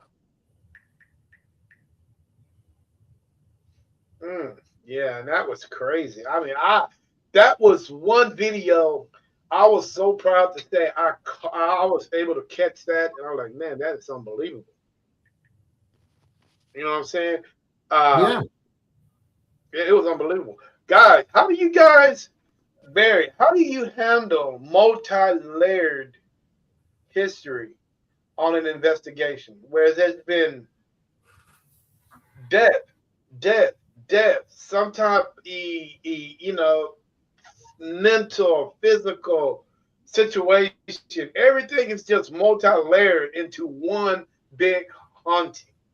How do you handle something like that? I actually don't. I think they're separate. I don't think, I think that like I've done a lot of investigations out in Gettysburg just because you can go out there like a cemetery, you can go out there and do it. Now, you know, the angst that those young men, I mean, if you ever see the reenactment of the Devil's Den, literally, um, the North, the South had the top of the ridge, and the North was in the trench at the bottom of the den, Devil's Den. And it's all these rock formations. And they literally sat on the top, snipers. And, there was like, let's say 48 guys. Well, we're the first 20. We go up, we get killed. Tomorrow morning, it's her turn. Yeah. You know that because I didn't realize when sun set, they stopped fighting. Mm-hmm. But tomorrow morning, sunrise, you start again. And so that kind of angst and what are those personal feelings? Then you got farm deaths that people have died on farms in Gettysburg years later after the battle, Yeah. you know? And so I can't lump them all into one because they're individual. I don't know if I'm answering the question for you right, but I can't. And even I always try to find out on whether it be an historic site where there's been multiple whatever about whether there was multiple accidents or a family member passed away. The certain family lived there, and the founder of the family died, and then it was sold, and grandma died there 20 years later. I still think that they might both be there, but they're probably, in my mind anyway, on separate planes. I don't know if they know that each other's there. My experience is they don't, because they'll almost perform like you said, the kids in the park. Like one's doing one thing and the other one's doing another thing, whatever was related to their daily life. And I'm like, okay, so the kitchen's way different than the bedroom upstairs, you know? Oh yeah. And so I tend to say, yes, this house is haunted, but under this circus, there's a couple of ghosts here. There's not just one. you know? Right. That goes belong to the soil that it's on. What happened back then in the 1800s? What was Yeah. that soil used to? How tainted it is? How bad it is? What happened there? Why is there repercussions of things that's going on? And why are the people getting sick? Why are the people dying? It Right. goes to that thing, right? Yeah, because I lived in a condo and 18 people have had to unalive themselves, and it keeps on going over and over and over again, and every year somebody unalives themselves. They go, they jump, to their death. But uh, in the meanwhile, people are getting sick. People are finding that they're losing money. They get divorced. Um, somebody goes to a heart attack. Somebody dies of cancer. In that whole complex, all this is going on because of soil. Mm, And you know Interesting. what? You can't fix something like that. right. You can't. Right. So that's why we ran. It's literally in the ground. Yeah, It, you have it's to run. And you know right. what? We sold it. We ran. And it's because up in Ringwood, New Jersey, there's a condo complex that it was on. What was the show way back? The Haunted Collector. But I went there before him. There was the Battle of Sutton Creek, and it's in Bergen County. And what it was, they called them Hessians. They were colonial American soldiers, Mm-hmm. and they're almost like guerrilla warfare guys. Mm-hmm. And they were up there, and there's a creek literally near the condo. Mm-hmm. What happened was they were camping out there, and the British soldiers snuck up on them, ambushed them, and wiped them out. Like 7 of them. And people in the condo complex, which is literally 20 foot away, talk about hauntings all the time, seeing apparitions. Mm-hmm. Yeah. And I'm like, you're never getting rid of that. Nope. That's in the soil there. You just know that one instant. You don't know what else happened when those condos weren't built. Yeah. What else going on? So that's there forever. Yep. And you know? can't fix. You can't fix.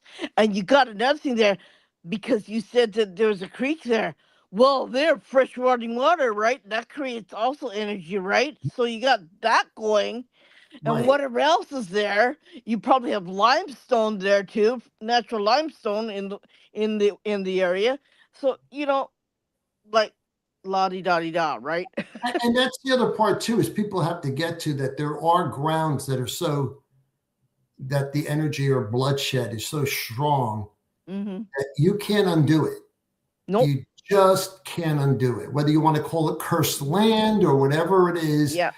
uh, I prefer to call it sacred grounds where they just shouldn't be touched. Yeah. You They can't should. fix You know, something like that. it, And you know, that's it, it's where go it's on. weird because we talking about things that happened long ago, Hmm. but it's still within our reach. Okay, let's think about it for a moment. Uh, the Civil War wasn't that long ago. It was a long time ago, but it's really wasn't that long ago. No. So Mhm. those people that died there are still there, correct? Right. Hmm. Yep. Let's go back even farther. What about those people that died in ancient times? Why come we Yep. don't see or hear any of what I'm their still reminiscences are? Do they eventually fade out?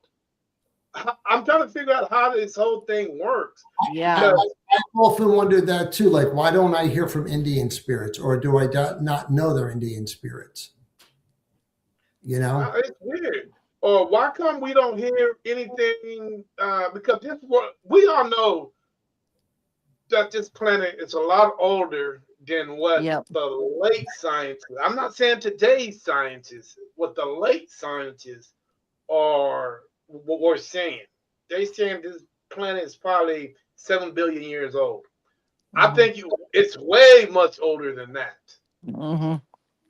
So I can't help but wonder is there were wars back in those days that people died, right? just like Well, in the Civil War. So yeah. it's funny that you say that. I do an event. It's called the Art Guild in Island Heights, New Jersey, and it's a bay area in the Jersey Shore area, and I forget the name of the Indian tribe that used to live, and it's literally one side is like almost like a mountainous terrain, which is very rare in New Jersey to have that close to the shore. That's more up in Maine. But Hmm. this one area, and it reminds you of like a Stephen King book. It's like you literally, it's picturesque, and people go to it for it's a tourist thing. But there were Indians that used to live in caves along there that were it was a fishing village for them, Hmm. and they thrived. But they were also known, and it's Tom's River, New Jersey, to be very territorial, Hmm. very tribal. Like where any other tribe came near them, they were starting wars, Yeah. and it You was got the known. It's Navajo, you got the Chippewa, you have the Sioux Indian, you have all these different tribes that are around there. And they did fight. They did fight. And they did have battles. And they did scalp. and And just they what you did were kill. Yep. and just what you were talking about is literally I talked to an historian. He said, "Well, you got to understand." He goes, he named the tribe to me. He knew, and he goes, "This area, an inlet that's calm, that you can take across. It's a saltwater inlet that you can take across to what we call the other side of Tom's River, but back then it wasn't that." He Yep. said they lived on the banks here, but they fished this area. This was like having a gold suppository. There was no way that tribe was giving that up to anybody. Yep. So, they found artifacts of arrows, human remains. You Hmm. know, archaeologists came and dug it up, and they said this wasn't only like sacred burial grounds. There was battles probably here. Yep. Yep. Because it was too scattered about. So what you say, like, why aren't? And I don't know if we are talking to them, and it's just different, but we don't hear, like you said, I don't hear about people saying, I think I saw an Indian in my backyard, you Yeah. know? It's But they're in weird their how that own realm. it They're seems like in they their just own fade out. realm. They protect the land. Okay. So it's kind of like different. It's kind of like different from a battlefield.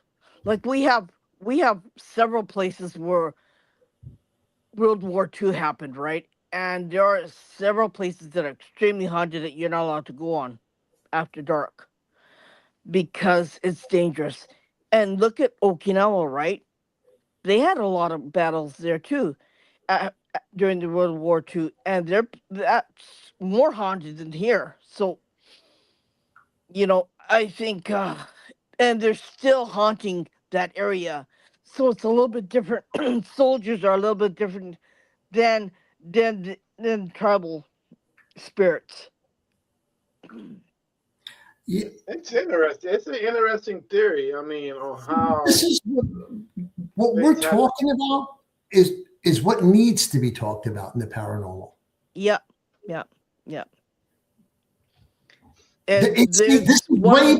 this is way beyond the hour TV show in the Yeah, dark with red lights. we have one beach. The near this place, there's one beach. This side is the mountain. This side is the ocean. There's the Pacific beach, and I have pictures where they just unearthed in the sand several samurai warriors who their skeletal remains were there. You got skulls, you got body, you got ribs, and you got every part. They just found that place where these spirits where they had a big battlefield. They had a big battle along the beach, and guess what? It's the most haunted area. So here's one. Here's a question. They in New York City. I don't know if you guys remember. It maybe didn't even make it to Texas. I think it would have because it was national news. It was about 3 or 4 years ago. They were digging up part of the street, and they actually found a slave cemetery that was buried. African Americans that were just buried in Manhattan, Hmm. and there was no record How of is it. that possible? There's Huh? no Yeah. record of it.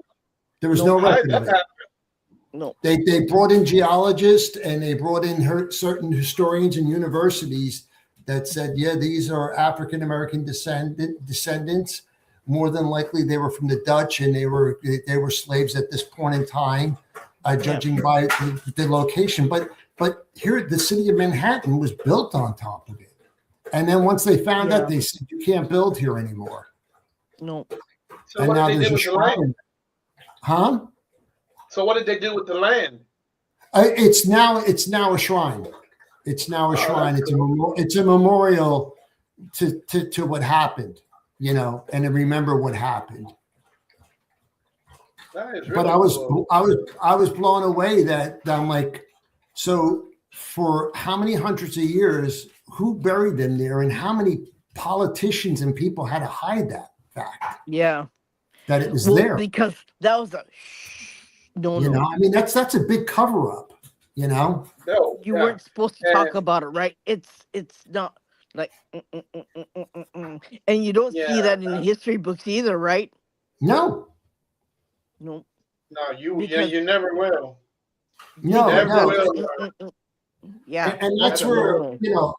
to me that was the part I that came to my mind was when I saw that, and I mean you just have to see it when it was on the news. I mean, it was this brownstone area and the streets being dug, and they found bones, and then they're yeah, going through it, and then all of a sudden they're sifting and they're bringing the archaeology, and they're saying these are African American people, and they were slaves.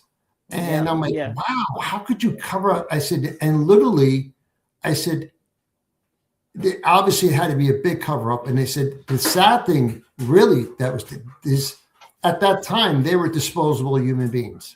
yeah, They were just, okay, put them over here. This is where we bury everybody.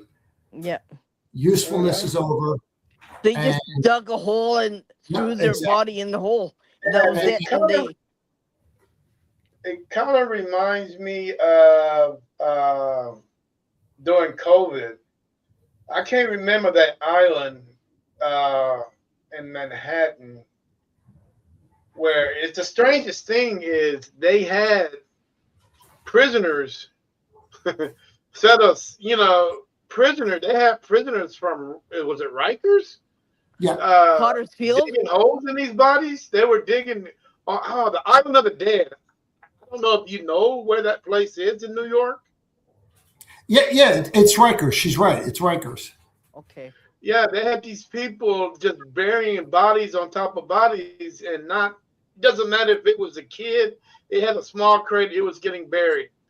Yeah. They was just burying layers on layers and layers and layers. They were digging. They didn't care. They were putting, I mean, we all went through certain parts of COVID. They were putting people in trucks, not refrigerated trucks, just trucks. Yeah. You know, and it's just the thing that got me. So I thought that was another aspect. And here's one I have for you, Terry. Do you, and also you, Irene, do you think there's been an increase in paranormal activity since COVID? Yes. Because people are spending more time in their homes. No, I'm just talking with all the deaths we had. Yep. And all the negative things in the world that happened. It was a collective world experience. Yeah. But do you think the veil is getting thinner because of that? Yes. Me personally, do you see more hauntings? Yes. To me, it all depends on what state you were in. If you're in New York and you saw a large amount of people die from it, then yes. But here in Texas, I don't think the numbers were as bad as it was in the epicenter. I think the epicenter was New York City. It was. Where you got people the doctors just couldn't help them. So I'm thinking, in certain states, oh yes. It was the density of the population. It was the density of the population for the city because it's an island, unlike Philly and other areas. Everybody's right on top of each other. So when you live closer together, so you would get more people who would be more infected than people who are living way far away from each other, right? We were watching on the news. It was like a TV show, The End of Days, like type of thing, where you just couldn't believe the numbers our local news were saying and how many people died a day and all the stuff that was going on. I mean, I live in New Jersey. We didn't have it as bad. The senior complexes got hit bad. Yeah. But my biggest concern is I don't think the numbers were actually correct. I don't think the numbers were right. It's just something about that number that really got under my skin. And I'm like, how do you even project? I mean, are these numbers projections or are they factual? So my belief is that at a certain time, anybody who died of anything during that time frame died of COVID. Yeah. That they were just lumping them in. It was like a fast track, easy pass. Yeah. You know what? Got a cold? It's got to be COVID. They died of COVID. Yeah. I think there was more COVID people. It's COVID. Do you think there was more people than the numbers? I tend to believe that. I think the numbers were exaggerated, to be honest with you. Yeah. That's just it depends on what. I think I'm like you, Barry. I think the numbers. I think the numbers are a little exaggerated. Yeah, I think as a country and especially as a government, they went into hyperdrive panic mode. Mm-hmm. Yeah. And the news is to blame. Like every night it was 1,000,005. We're at 700,000. We're shutting down this state. You can't cross this. And I hate to say it, it's like when I see a snowstorm here. The news forecast loves it. It's like they got no news to report, and they're like, blizzard's coming. Right? I'm like, we've had other snowstorms. But, if you're going to go shopping, do it now. It's going to last 2 days. They have snow plows now. We'll get out, Yeah, right. I don't need to stock up on milk and bread. I don't plan on being in the house. I'm not going to be eating my son or something. Everyone bought toilet paper, remember? Everyone bought toilet paper, remember? Yeah. I mean, I didn't get the whole toilet. I didn't get. I'll tell you a funny story. I didn't get the whole toilet paper thing, and I don't know. They did that here too. They did that here too. Do you have Costco or BJ's, the big wholesale warehouse stores? Well, I'm a member, and when we were allowed to reopen and you had to wear the mask in the distance, you saw toilet paper came out. People were buying. They were limiting. I'm like, listen, what are you going to do with a pallet of toilet paper? I mean, what are you planning on going to Taco Bell every night? I mean, what you going to do with that stuff? Right? Damn, dude, ain't that much poop? Ain't that much, dude? You couldn't poop that much in a year with the toilet paper that they have. If we're that bad off, the food chain's going to die before the toilet paper. Exactly. Exactly. I'm like, and just what you said, Irene, I'm like, what is it about the toilet paper that got to be sensitive? Yeah. They had to have toilet paper. But when it came to COVID, I think we were able to come back faster than you guys did. We were able to go out and eat. We were able to go outside faster than you guys did. It's just the way that we live here. I think people had rules. They knew when to wash your hands. They knew when to sanitize your hands. I mean, yeah, I think it's the rules of the community are much more rigid, and yeah, we still wear masks even though you have a cold, you're supposed to wear a mask, and everyone still does, even to this day. It's even the children going to kindergarten. They're supposed to. You have to wear a mask when you get on the kindergarten bus. The elementary school children wear a mask. The high school children, the university kids, they still wear a mask. It's just this country, that's the way that it reacts and operates. But you know what? Different. COVID came and went. COVID went as fast as it came. Yeah. Yeah. True. Very true. How did Big Pharma, how did they create such a cure so quick? It took them nearly 40 years to goddamn make a cure for the common cold. How in the hell they come up with something so quick like that? So here's the thing and I don't want to get on my own little rants about the government and conspiracies, but so if they say they have this new technique to where they can mutate viruses and then show how the viruses perform, but nobody in America, I said the biggest, forget about all the bailouts to the corporations and the wealthier got wealthier. We had somebody that came up with a cure rather fast, that the government bought millions of shots. Told us we all had to take them. Not knowing what's in it. Not knowing what's in it, not giving herd immunity a chance. They just said, we made the shot within 3 or 4 months. You all need to take it. And we just bought it from Big Pharma. Yeah. They said to us, look, each shot's costing us $30 and we bought 30 million. Nothing. We never knew anything, but somebody got rich. Yeah. Somebody had to get rich. Yep. To me, it looked like basic saline. When I saw it, I'm like, that looked like basic saline to me. It looked like just purified water. And it was funny because I remember when they had the center set up and my son and I got the appointments because he has special needs. So he was put to the front and they said, you can get it with him with his father. And they were like, we want you to sit down for 5 minutes because we don't know what it's going to do. I sat down for 3 seconds and said, I'm getting the hell out of here. I'm getting in the car. I'm going home. I was like,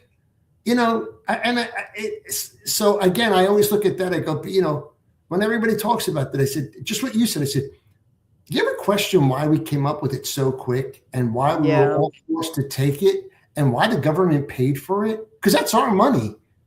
It'd be like me saying, look at this. I made this pencil and it cures cancer. Everybody better buy one tomorrow morning. The government has just mandated. They bought 20,000 of them from me and you all better get one tomorrow. I have a lucrative contract. No, and that's the whole thing is I don't want to go. We don't trace back like where did that money go? You know, why did we have to have it? Somebody got rich. Exactly. Yeah, But that's the Pfizer. thing. They That's the said thing. Pfizer was one of those people that produced the antidote so quick. Yeah. Before then, did you even hear of Pfizer? Who in the hell is Pfizer? Don't know. I've never heard of them pre COVID. They're in New Jersey, so I know who they are, Pfizer. But it's funny. It's now you got me thinking. Is I could see two guys sitting in a lab in the government and saying, "We're probably all going to go to jail after this. Like the CIA is going to come and shut us." You guys more than me. So they're going to get you too. Believe me. So I could see two guys going, "Listen, the herd immunity is going to hit like in March. So what should we do? Yeah. Get that tap water and say it's a vaccine." And we're going to give everybody an injection of saline. It's going to give them a placebo effect, and we're going to boost the stock market after the financial flattening of things. Yeah.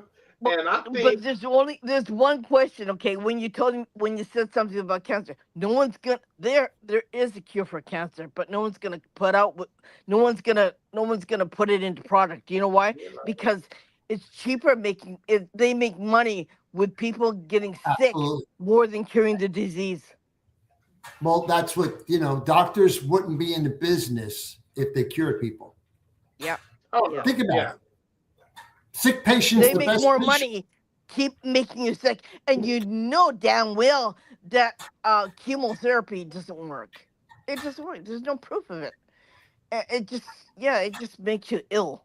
It just makes you throw up, and you get sicker than a doornail, and your hair falls out. That's all it is. That's all it does. Have you guys realized disasters like that has been going on through the history of this planet? All the time. We had the Great Plague, the Spanish Plague. Yeah. I just think it's a natural cleansing of the system. Yeah. I just think it's a population reduction. Every time we'll hit a certain population, we got to drag it down. Exactly. That's exactly what I think it is too. I think that there's certain parts in history to where whether it be from fleas on a mouse or something that there's a virus or something, an immune deficiency that we have, that it says, let's thin the herd to where the stronger ones are going to survive. Yep. And because during COVID, we all heard the same thing. Kids won't get it. It was the elderly that were getting it. Really. It was the elderly. The elderly and the sick that really were dying from it. Yeah. And so I don't wish that on anybody. And I lost my mother during that time. But also at the same time, you have to say, as a collective, was it just that a thinning of the herd? Mm-hmm. These things do happen through history. Yeah. It seems like every 20 years there's something. Okay. Yeah. Let's do the history on it. In my era, okay, there was we just talked the Civil War. Thousands died. Mm-hmm. At that point, we didn't know what the population of the country was at that time. We know it was a couple million people, but census wasn't too accurate back then. Okay, Civil War is over. You get 20 years to relax. So you jump into the 1900s. 1900s coming in. You got World War I. The most deadliest war of all wars. It's supposed to be the war that stops all wars, allegedly. Right. Yeah. Millions died on the German and the French front. Americans, millions died. At that time, they were using mustard gas. They were using tear gas. They were killing people by the thousands. Yeah. Another population reduction. Okay. Another 30 years. Another 20 to 30 years. Guess who pops off? World War II. Yeah. World War II we did not enter World War II until 41 Yep. Pearl Harbor, but the Yep. Germans were already fighting in Europe in the 40s. Yep. Right. So that genocide, that whole situation from 40 to 47, Yep. that's Mhm. 7 years of millions of people dying. Right. And And we we're not got the atomic bomb too here twice, right? Right. And then and on top of that genocide, we decided to drop a nuclear bomb that wiped Yep. out a whole area, Yep. wiped out that millions of whole area. people like that. They Yep. don't even know what the numbers are. They don't Right. know what the numbers are. Nope. Hiroshima, And Nagasaki, they right, don't know. and the after effect of many generations after that from the survivors and the radioactive waste that died prematurely from cancers and other things. So Yep. we really shrank the herd at Yep. that Yeah, you time. shrunk it. Yep. And not only that, so you jump into the 50s. From 50 to 60, guess what war you got? You got the Korean War. Right. Yep. From 60 to nearly from 66 or 67, you got the Vietnam War. And we all know that war was BS. And Agent Another Orange situation. came around, right? Another situation. Yep. So you jumping in, and from 79, I think the war ended like in 77, 70, somewhere around there. So, you jump into the 80s. You got a lot of stuff that was happening in the 80s that, then you dump into Desert Storm, the war, another war. Mm-hmm. Another mass reduction of killing the people. Now, it might not have Mm-hmm. been Americans that were dying, but Right. people But it's were in the still Middle East. dying on the planet. In the Middle East, right? Yep. Yes. And now we have it again. And And now we now have you it. have it again. Yep. Yep. So this shit happens every 20 to 30 years. Yep. If And people want to I believe the difference is now, I would say from World War One and World War Two were, and I don't know if the Vietnam War was, but I know in World War One, World War Two, and I think the Vietnam and Korean conflict also were, they used war bonds to fund those wars. Mm-hmm. It wasn't built into the Pentagon budget, and we had no private contractors. Mm. Now, from Desert Storm on, war is profitable. Mm-hmm. Oh yeah, definitely. And Grumming, there are so many big companies that rely on it that it's just like they privatized prison, to where getting sentenced to jail is a profitable corporate company. Mm-hmm. Putting people in jail, they don't want you. They don't want to rehabilitate. I'm making money off of a private jail. The more heads I have in beds, the more money I make. Mm-hmm. Yeah. And the quote, I don't know if you are an Avengers watcher, Yes. but Tony Stark hit the perfect note. He said it perfect. An unused weapon is a useless weapon. Mm-hmm. So Yep. you have to use it. That weapon has got to be used, because if not, it's useless. It's a waste of money. Perfect example is look at how many years did we have probably that bunker bomb. Yep. We couldn't find a use for it. Mm. Oh wait, we can blow up Iran's where they're enriching uranium with our bunker bomb because it's in a mountain. Let's use it. Let's use it. Yeah. And we're going way off the paranormal, but it's just I can't say. I mean, not necessarily, because what we're talking about as a whole is, at first we start talking about how is that we cannot communicate with spirits that has been gone long ago, but that's still in the same line, because we cannot communicate with spirits that are World War II. We cannot Right. communicate with the spirits during the Vietnam era. I mean, I'm pretty sure you could, but it's really unheard of. Now, I don't know why sometimes, I guess it's just a location that's tainted with so much So, blood and death, and woe, and and we're also dealing with, we really don't know because those wars wasn't fought on American soil, so we really right. don't know the after effect of any of those. But a lot of those bodies came back to America. Yeah. Yeah, well, Yeah, parts yeah, of them anyway. so here's a good question I have. I always look at spirits, with human beings or whatever, you as past looking. In other words, Hmm. from their lifespan backward. But if they're dimensional, or time is not significant, I don't know how they see the present. But do Hmm. they see the present? Are they aware of it? Hmm.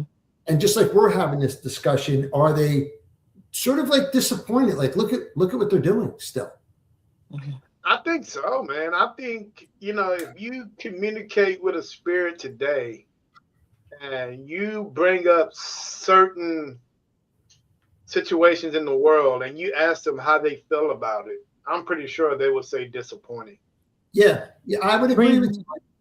Like I would. Remember, Terry, when we went to Hiroshima. Remember, I did the investigation on the Commerce Building that was half blown up.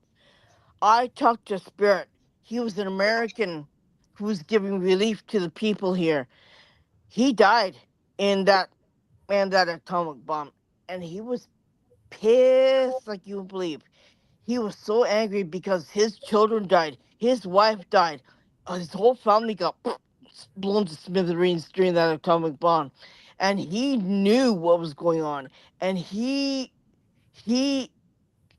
said how he felt. Hmm.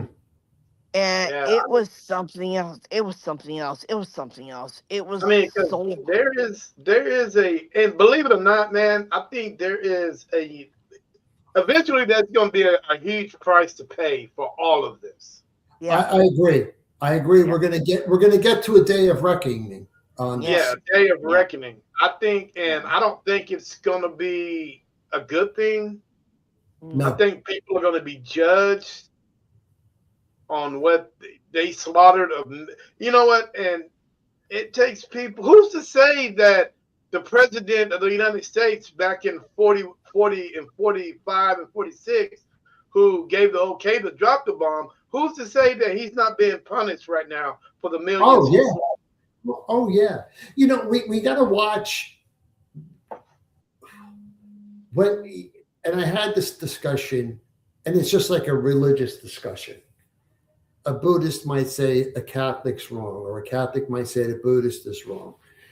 America has this arrogant way of thinking we're always right Yeah. about every war we go into, that we're the righteous ones, Yeah. that we're doing the right thing, that everybody, we fly into the flag of, well, we're a free country under democracy.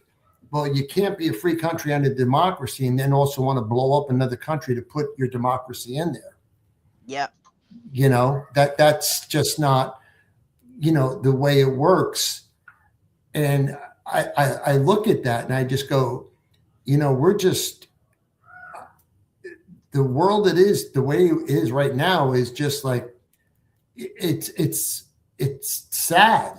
And I think people's spirits are getting down, on things because of that, because we're just, humanity's almost gone. I Yeah. think, I think they're just, I think they're fed up, and I think they're tired, and I think Yeah. they are willing. And I think if some of the gods had their way, they will wipe the slate clean and start the Mm. process over again Yeah. because it's Yeah. been done. It's been. Yep. Yeah. Don't think that this society is not the first. It's No. been No. wiped clean So, and been so done over again. and I've said that to people too. I see, as powerful as we think we are, the Roman Empire fell.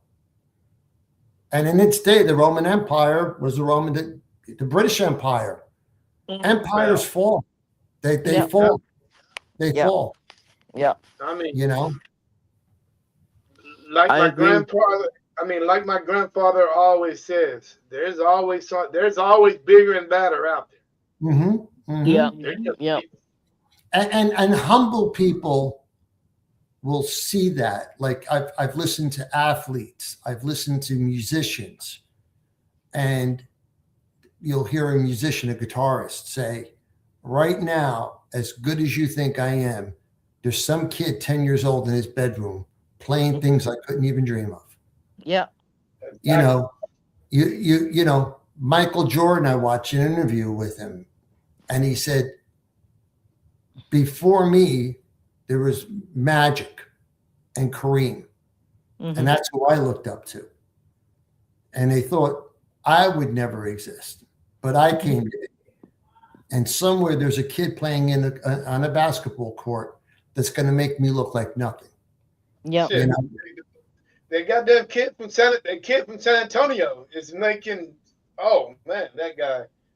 But I mean, so and that's what, you know, and that's all part of it. It's like we don't always know everything, you know, and we don't. We gotta watch what we do, and even in the paranormal, I'm like you said about the scientists. There might be a day comes when the guy goes, you know what you did wrong? Here's this meter. If you turn it into 4.3 frequency, you're going to hear every voice you ever thought you heard. And I'm going to go, son of a bitch. Science did it. You know, this is what kills me, Barry. We're going on 2.5 hours right now. And this is what kills me about people that sometimes forget. People forget about what Nikola Tesla did. Mm-hmm. People forget about some of his amazing. People thought he was a lunatic. People thought he was crazy because he was to himself. He was a well-educated man, and he invented so many things that changed the world.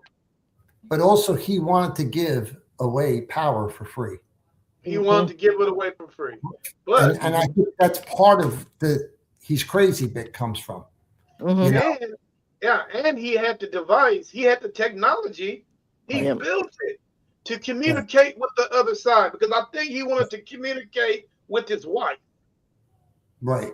And it's funny because I say to everybody, I read an article a long time ago where they were saying Tesla was a genius and Einstein was an inventor, and Edison was an inventor.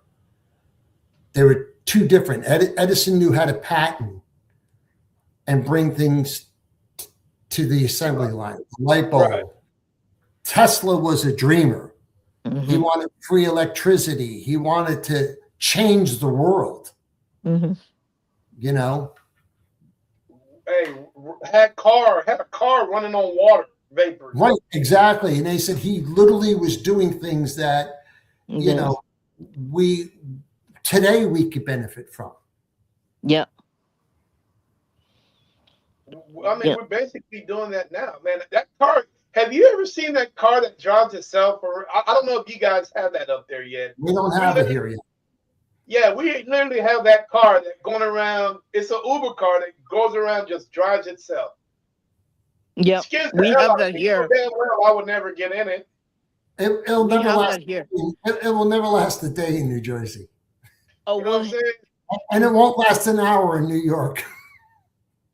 We have it here. The thing is that in order to have one of those cars here, you have to have a driver's license, just in case something happens that you need to take over. They have that here. They got all kinds of crazy stuff here. But you can't take over if you're in the back seat. That's right. No. Yeah, but they got all kinds of this car for an Uber. This car is basically an Uber driver. Barry, we're going on 2:30, man. Tell the world how to get a hold of you, and I'm going to get you out of here, man. It's been a very interesting show, and I love to continue with this, but I got to get you out of here, man. Okay, so they can reach me on the paranormalcares.com or on our Facebook page. We have our events coming up. They can always instant message me. I'm always willing to, just like you, I'm sure, share my experiences or guide them in the right direction if I don't have the answers to things. And that's really, I had really enjoyed myself. This was a totally different podcast than I've ever been on. It is. It is. It is. And I loved it. It was great. And I'm the type of guy that don't like to talk. I would never talk about. You never heard me mention, oh, Barry, well, what type of equipment that you have. That was never in the teleprompter. I'm using a teleprompter. Every question I had was on a teleprompter. I've never even mentioned that because I knew what kind of gentleman you were, and I I got to make this guy think. What I enjoyed about something a little bit different. What I enjoyed about it is we took 3 people and talked about the human experience from the spiritual to current affairs to how we view things. And I think it's all related. I think that's all the human experience. And that in the end, when we're not here, those things go on, The thing is that you guys are in the States and I'm in Japan, so I can relate to some of the things. I understand it, and I've experienced certain things, and I have lots of friends all over the place, so it enriches us differently, and we could share our experiences. We can bounce off of each other with our experiences, and we can learn all at the same time. So one question before if I may, sure. Do you feel doing what you do in the paranormal has enriched your life or made it worse? Both. Now, is this for me? I would tell you, I think it enriched my life. That's a tough question. You know what? I can honestly say it's balanced my life. Okay. And that's what I think I have a clearer vision is what I should say. Yeah. It gave me balance. It gave me a little clarity, and it gave me the possibility of using that word a lot of people are afraid to use. What if? Mm-hmm. Mm-hmm. You know what I'm saying? And as long as I'm continue using that word, what if, I'm going to stay here. The minute I stop using it, I'm going to go here. Yeah. So my goal is to maintain using that word because the possibilities of what if is universal. You know what I'm saying? Because the possibilities are endless, in the field that we're in. Whether the scientific community agree with us or whether they don't agree with us.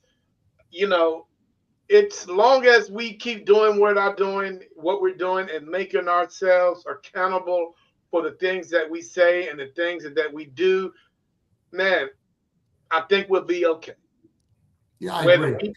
Whether we get at the table or not, whether they treat us equal or not, it's okay with me. You're lucky on your side. You're lucky you only got that on your side. For me, it's a curse. It's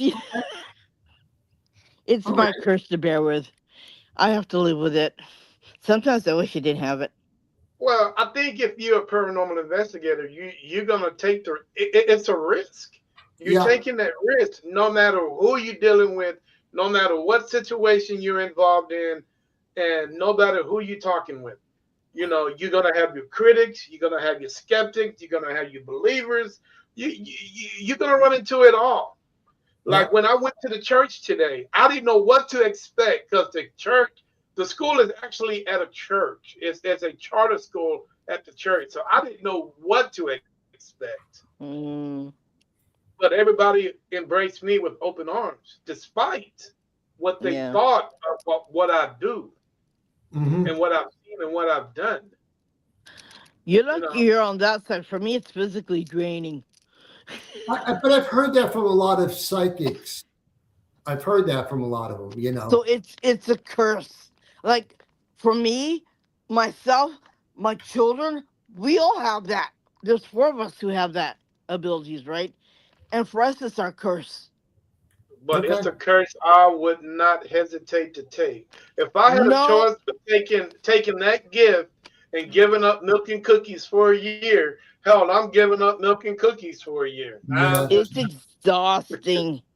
It's But exhausting. still, to have that veil lifted and say, here it is. Now you can see it.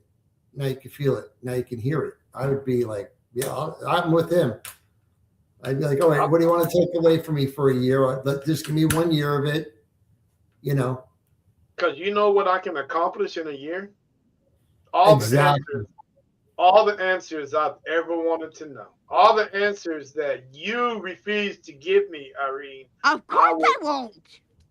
I would know, and you know what I would do with it? I would share that knowledge with the world. But Despite, you see, with that knowledge comes great responsibility.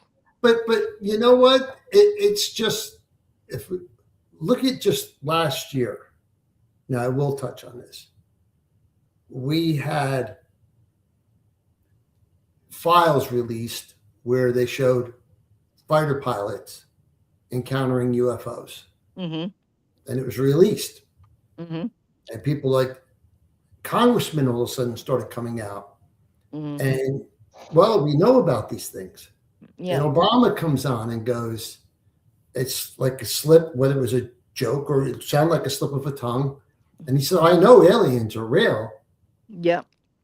You know, I want to see Area 51." And then Trump comes out and goes, "Well, if he did say that, that's top secret." Of course, he should be impeached, typical his fashion and his fashion. But I'm like, so we're getting comfortable with that conversation now. Mm-hmm. And if I had a piece of your gift and to say to people, I have the answers to the questions I had.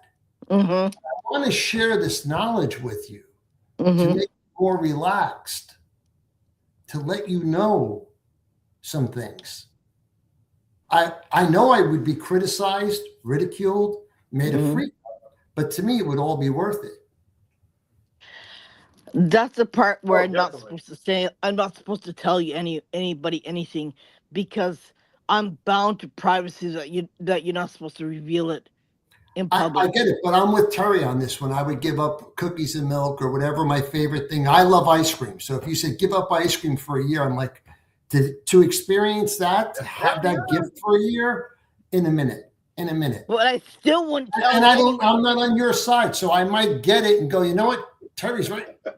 Irene's right. This is a curse, but I'm Yeah. not there. For me, I'd be like, okay, turn on the headphones. Let me hear everybody talk. Yeah. you But know? Yeah. you see. Be, I would love to tell you, but I'm not supposed to. Okay. I respect that. or, or I'm or just be like that, or be like that movie Ghost, where Whoopi Goldberg was in that room and she had all those spirits lined up in her office, waiting to tell their families on what they need. Like I would, hey, that's fine with me. I'm willing to do that. I'll do that all yeah, day. I would. I would be like Ubering around. Yeah, your mother's okay. She wants you to know. I Yeah. gotta go now and see the Smith family. I do that. That's what I do. I do that on my own spare time. I do that Yeah, that too. would be cool. But like I'm on call 24/7. I don't get a day off. I'm Mhm. like I'm going. Sometimes you can't even sleep. But Wow. yeah, it's one of those things that I have to do, and there's one of those things that I. And well, it's part of my life. That's me in a nutshell. Hmm. Oh, I want to tell you something else. There's an island off of Japan. It's called Ogasawara Island.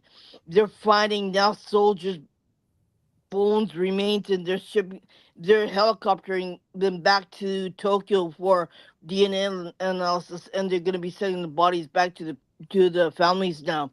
It doesn't matter if it's American or if it's Japanese.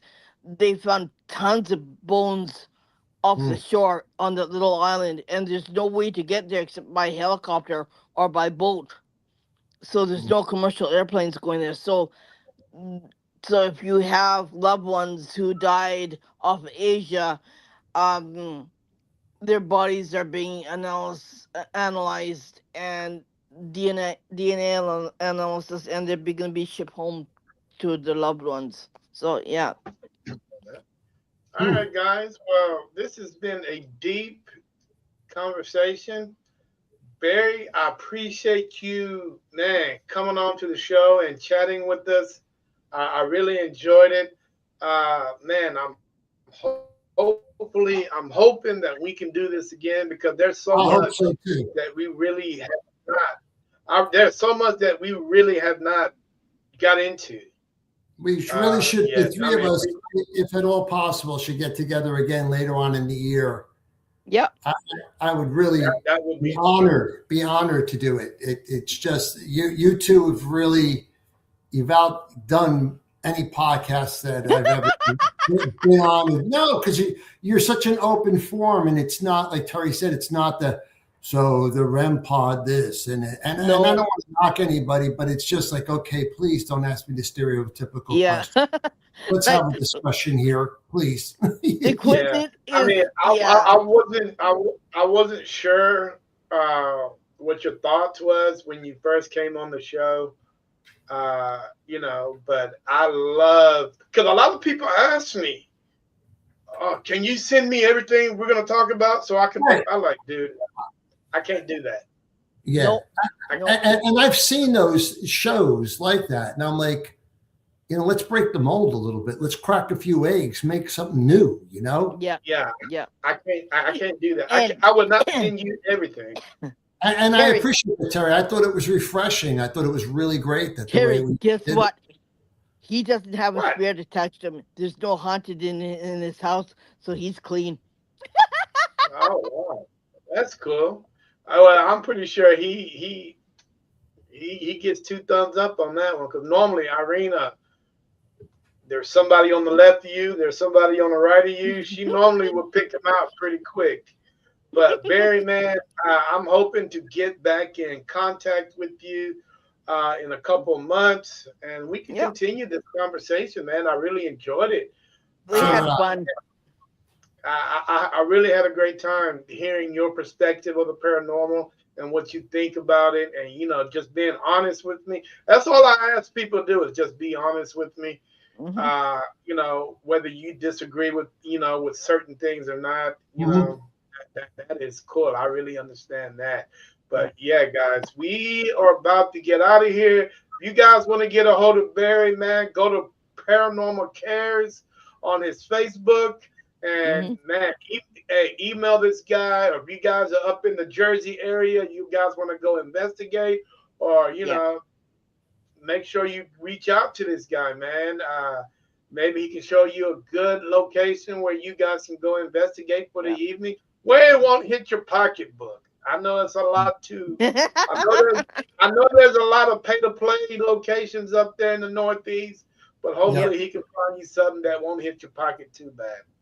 Yep. Once again, thank Mr. Barry for Well, coming on the thank you. show, and I really appreciate it. Irene, I will talk to you after the show. But guys, thanks everybody that was on the comments and everybody that was in Yep. the on all the platforms. All you guys on Kick, Rumble, Instagram, Twitch, uh, Facebook, YouTube, and Rumble. I appreciate all you guys watching the show tonight. Yep. And I am looking, just to quit, man. I am looking to go to Spotify here soon. Oh, Hmm. that's great. So that would be awesome, man. I love to hear people. I love to have people. Me talking to my guests while they're on long road trips. The downside of that, I would not be able to engage my audience. So there's an up and down side on that, but we will figure it out. But in the meantime, this is Terry with NSPS TV Paranormal Podcast, wishing you guys another great show, and I will hope to see you guys tomorrow. Irene, who we got tomorrow? Lord, Jesus, Murray, I don't know. It's in my little bookie. Ashley, Hold on. Ashley, Let me see here. I got Ashley.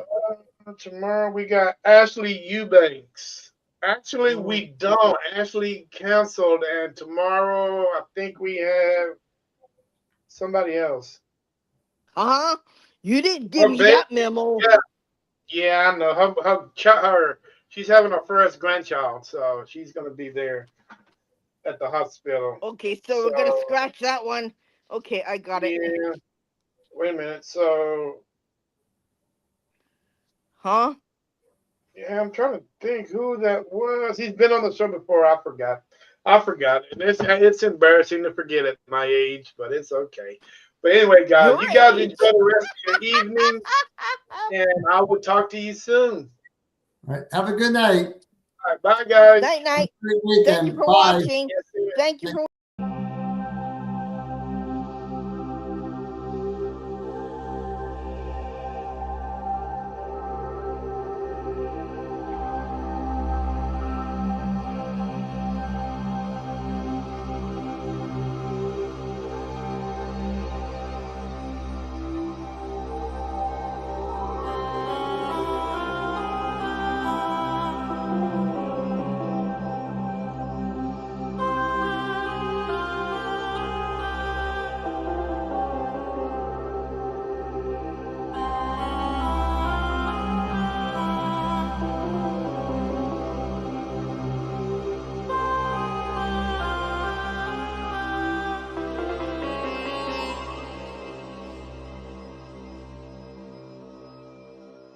Anubis.